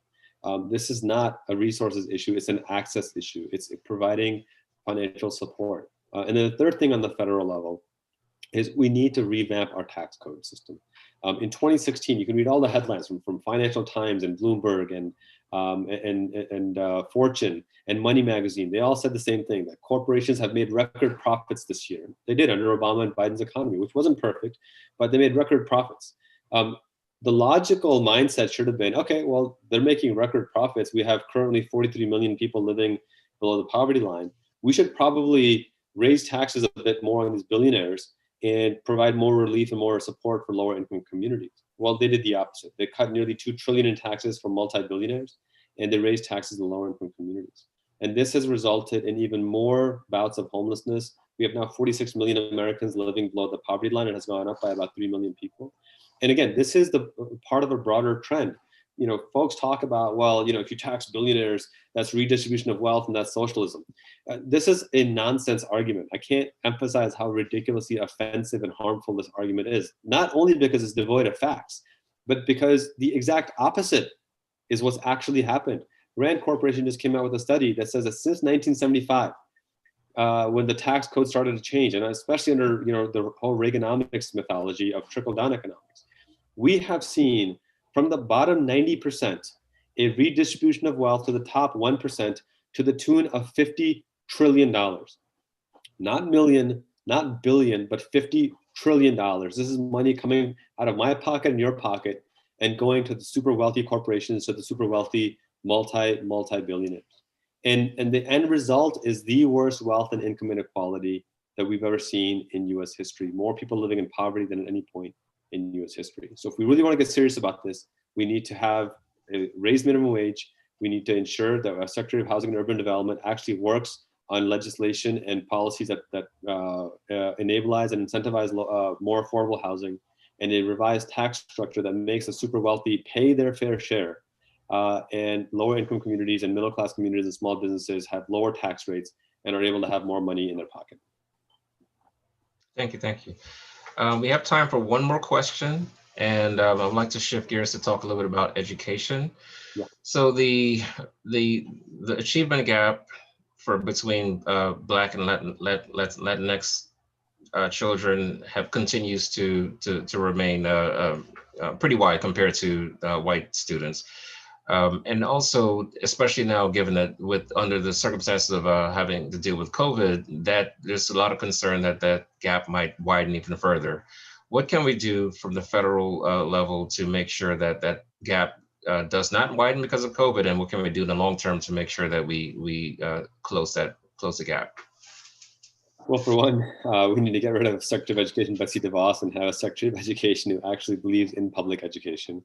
And that's where electing Joe Biden and Kamala Harris is going to go a long way towards that. I think Joe Biden has committed that he will follow the Elizabeth Warren model of having an actual public school teacher serve as a Secretary of Education. But beyond that, I think the viewers are probably seeing that a lot of these things are intersectional. The federal government should make broadband internet a utility, same way that the 1936 Rural Electrification Act made electricity a utility, and thereby ensuring that children of lower income communities or Black and Hispanic communities are not deprived this basic educational tool to ensure that they have access, that teachers can teach children even during a pandemic because they have broadband internet access. The US Department of Agriculture released a study last year that said that if we make broadband accessible nationwide, it would result in a $65 billion economic boost to our economy. So there's massive financial incentives there. Two, I'm gonna repeat this because it's so critical, is that we need to reconcile and reckon with the history of redlining and the impact that that's had on our schools, especially schools of predominantly Black children in predominantly Black neighborhoods.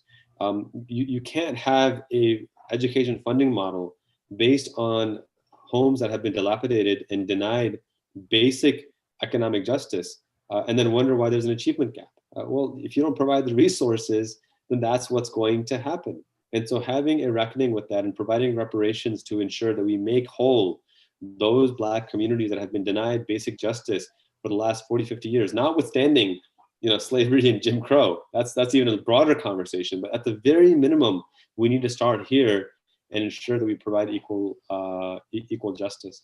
And then finally, we need to raise our education budget, period, and make sure that our teachers are paid more and that we have more diverse teachers in schools. Right now, children of color represent about 50 to 55% of schools, but teachers of color are only about 20%.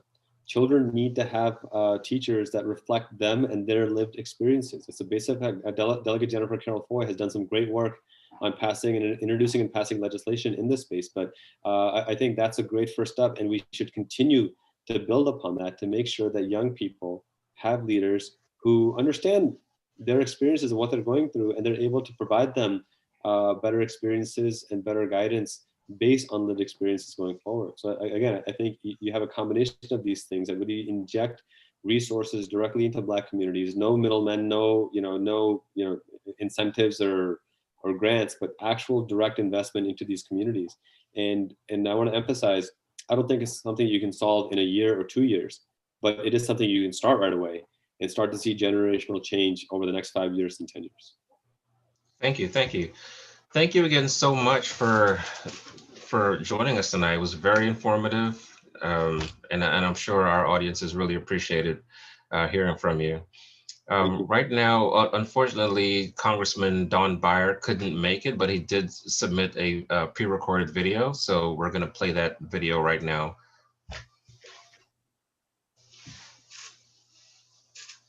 Hello, I'm Don Beyer. I had the great honor of representing many of you in the U.S. Congress, just finishing my third term, representing the 8th District of Northern Virginia. And I'm really sorry I can't be with you this afternoon. I'll be traveling all this week, and I've spent an enormous amount of time and effort in the last year trying to get good Democrats elected from Alaska to Maine to Florida. And I take my race seriously this year, but I also really take seriously my responsibility to try to make our House and our Senate as strong as they possibly can be.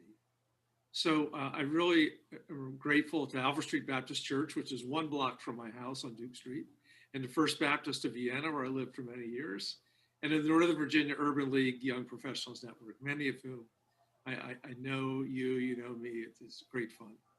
Hey, I just wanted to take a minute to talk about my 3 big priorities. They've been pretty consistent over the years, but number 1, climate change. It is the existential crisis facing our planet for probably at least the next 100 years. And I want to do everything I can to move us in the right direction. I am a big fan of carbon pricing. I think we should let the market work as best we can.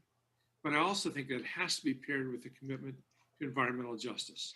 For far, far too long, the landfills, the nuclear power plants, the coal mines, the whatever have been placed next to the people with the least economic power and the least political power, which inevitably means that they've been going into African-American neighborhoods, African-American rural communities. It's wrong, it's unfair, and it needs to be corrected in the years to come. By the way, this is a piece of why, sadly, the African-American lifespan is shorter for men and women, just the environmental dangers to which these folks are exposed. The second big piece is economics. I am the vice chair of the Joint Economic Committee. And if I'm reelected and if we keep the House, I'll chair the Joint Economic Committee in the next term. But I'm a businessman, as many of you know, and deeply believe that it's our political leaders who have the responsibility to structure an economy that is fair for everyone. And ours is not. We have deep, deep income inequality and inequity, and deep wealth inequality and inequity. As you probably know, the average Black family in America has a net worth 1/10 of the average white family. And if we look at who's been hurt most economically by this recession, it's not the people in the top quarter of earners. They all get to work from their home and get their regular salary. But in the bottom quarter of earners, they have been lost their jobs. Now the $600 unemployment insurance has run out. If they do go to work, they're forced to work in dense settings where they're far more likely to get sick. Public transit does not work nearly as well. So instead of taking 30 minutes to get to work, it can take 2 hours. All of the underlying income inequality and wealth inequality that was there before the pandemic has really been exaggerated and brought to bear, magnified so that we can actually see it and feel it in all of our lives. I read just the other day that 53% of Americans go to bed every night not sure where their next paycheck, the next meal is coming from, how they're going to pay their bills or put groceries on the table. There are many pieces of turning this around. Obviously, the lowest hanging fruit is increasing the minimum wage. And with Congressman Bobby Scott, who's a friend of 40 years, I'm a co-sponsor of increasing the minimum wage to $15 right away and to $20 over the next 3 or 4 years.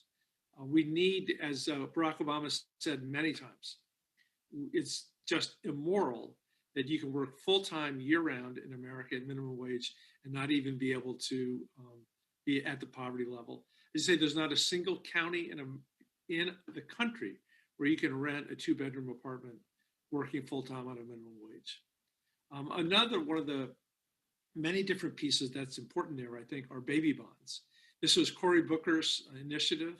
I think I'm the only non-member of the Congressional Black Caucus to be a co-sponsor of this bill in the House. Ayanna Pressley from Boston is leading it in the House.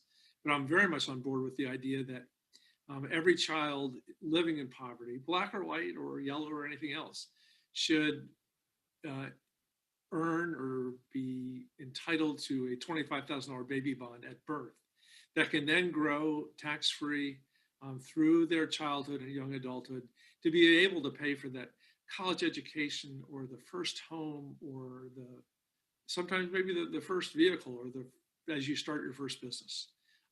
That's not by itself can overcome the 10-to-1 differential, but it begins to move us in the right direction. And my third priority is trying to confront as honestly and authentically as we can the burden of systemic racism. We all know slavery is the original sin of the American democracy. And it's the 13th Amendment was a long time ago, but the systemic racism stayed with us through Jim Crow laws, through the Ku Klux Klan, through massive resistance in Virginia, all the terrible things that were out there. I'm particularly sensitive to it on the housing policy.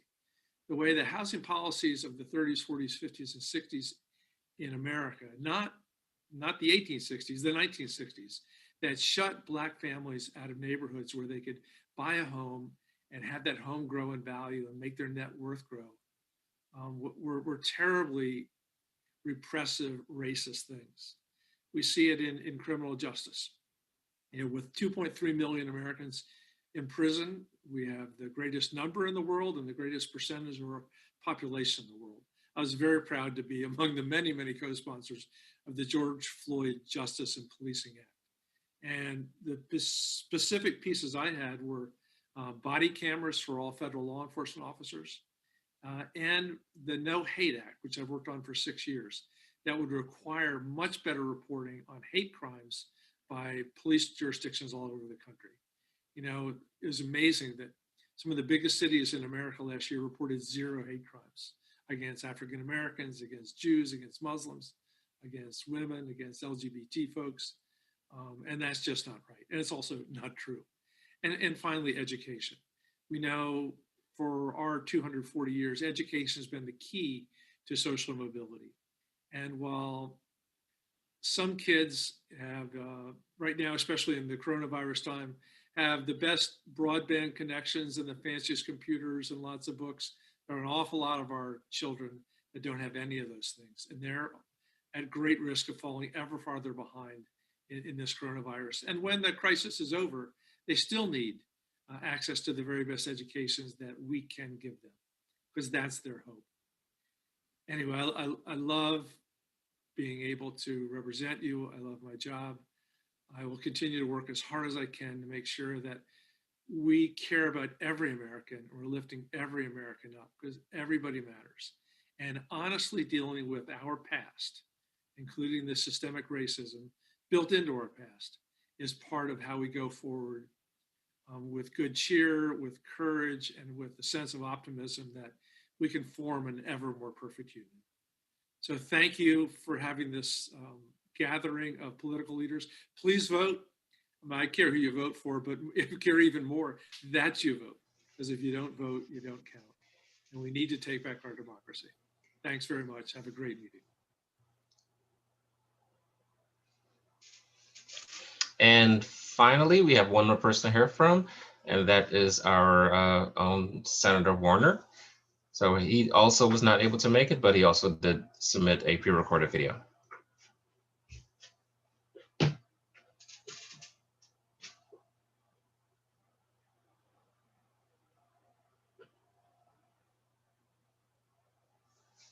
Hey, Virginia Senator Mark Warner here, and I want to thank the Northern Virginia Urban League, Alfred Street, and First Baptist of Vienna for holding this candidate forum.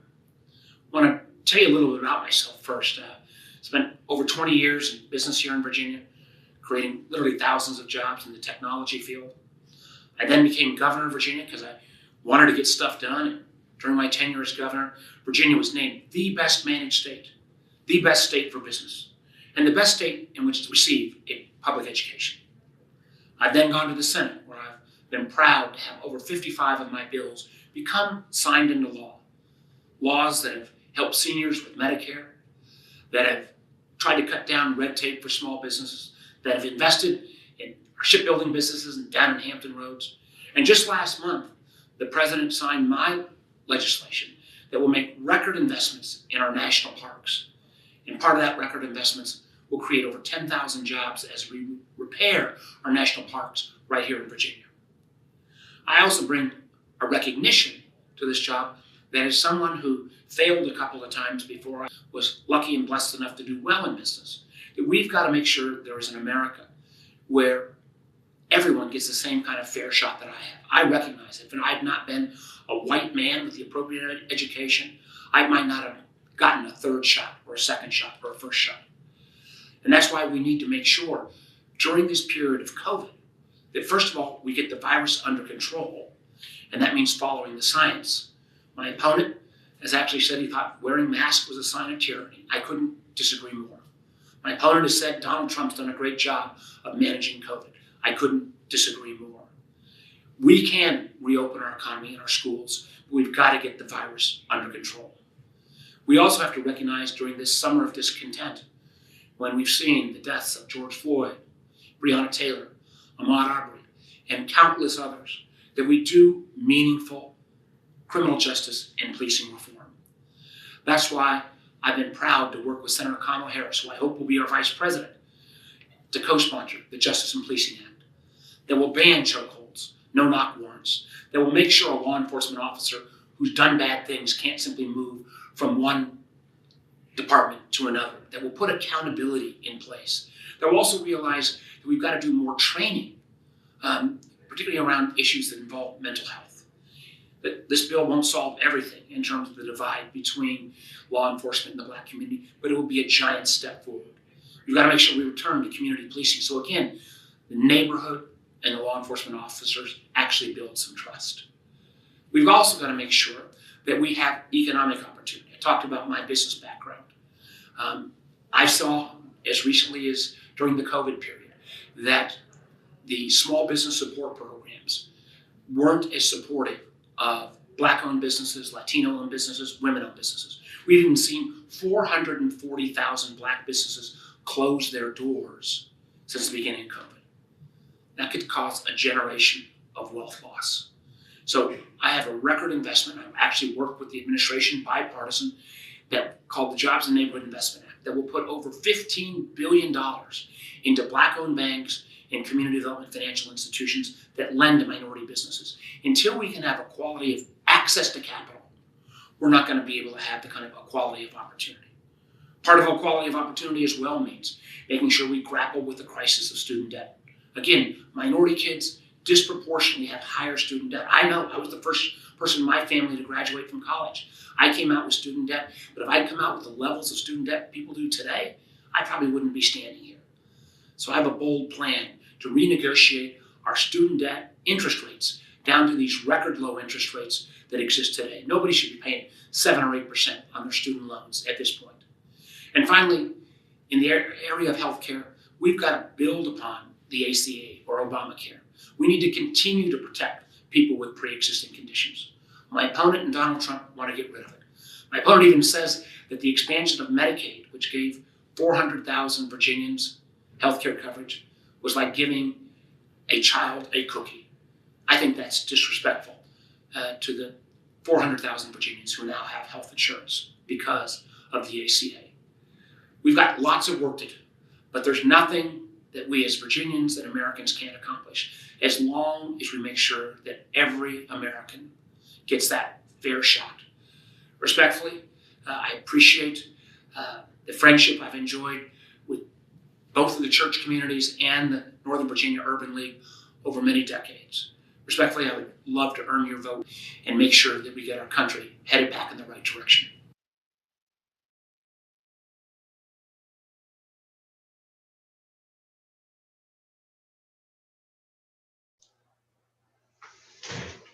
All right.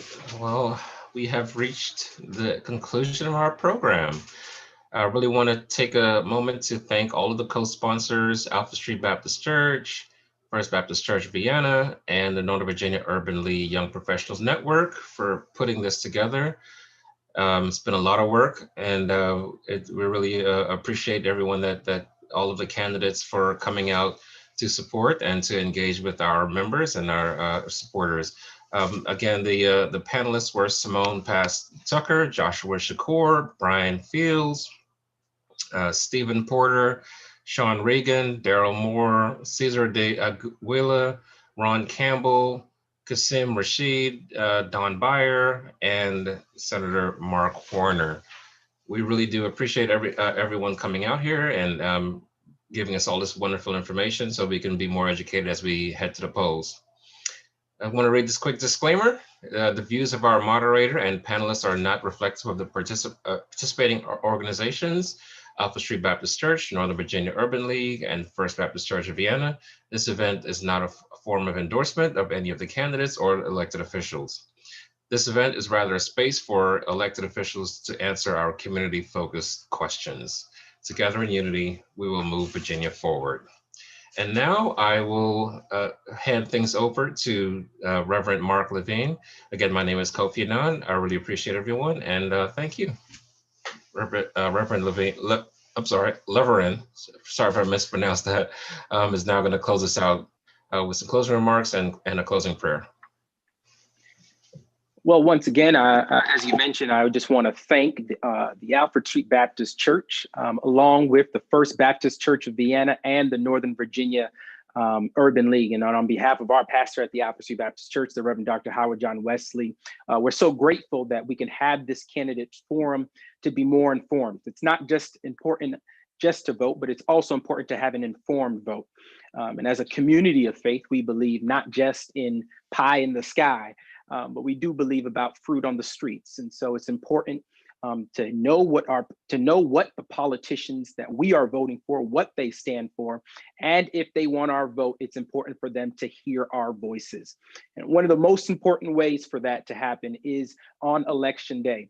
It's important, as you've heard today, to have a plan. You need to know where your voting poll is. Where are you voting? You need to make sure that if you are voting via absentee, that you check those ballots. Make sure you confirm that your vote will be counted.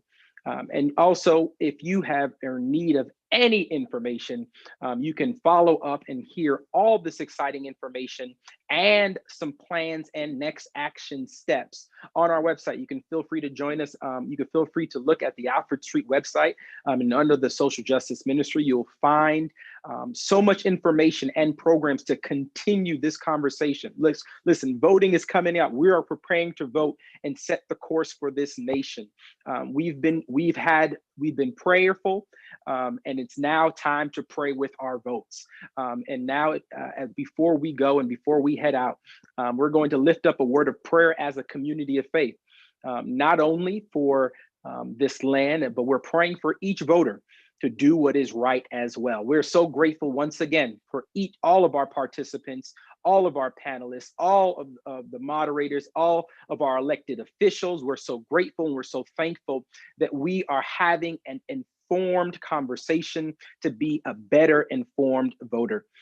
And now, as we prepare to do our duty and our responsibility as moral agents and those who believe in the transformative power of God, let us go before God and pray for our country. Eternal God, we are so grateful and we are so thankful that we have held this space that it truly has been sacred. We've had an opportunity to hear from candidates. We've had an opportunity to wrestle with the topics and conversations and the subject matters. And Lord, now our prayer is that we can do our part, that we can do what is necessary for us as a community to live as a beloved community, that we believe that there is a higher synthesis by which we can live. We believe that there is room for all of us at the table. And God, our prayer is that when we enter those voting booths, that we not only just vote for what makes us better, what makes us richer, but God, we vote in a way that truly brings God's kingdom here on earth. We vote in a way that truly edifies the kingdom of God. And so our prayer today is that we would mobilize and we would encourage our brothers and our sisters. We would encourage our fathers and our mothers. We would encourage our cousins, our aunts, and our uncles. We encourage everyone to do their part. God, we pray for our elected leaders. We pray for those who have been called and those who are serving and elected to serve our communities. We pray that they would do what is right. We pray that we would leave behind selfish ambitions and agendas and truly do what is beneficial to our community, how we can serve our community better.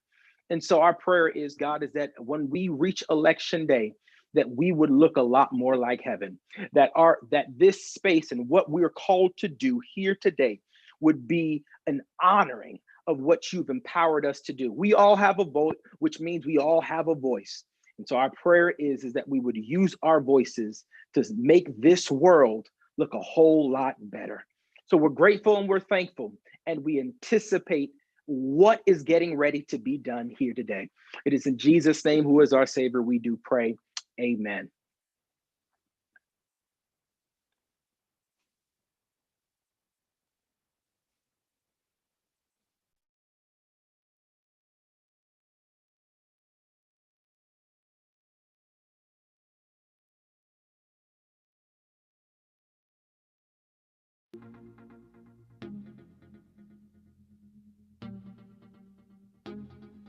Go vote.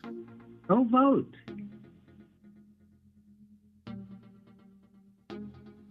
Go vote. Go vote. Go vote. Go vote. Alfred Street. Go vote.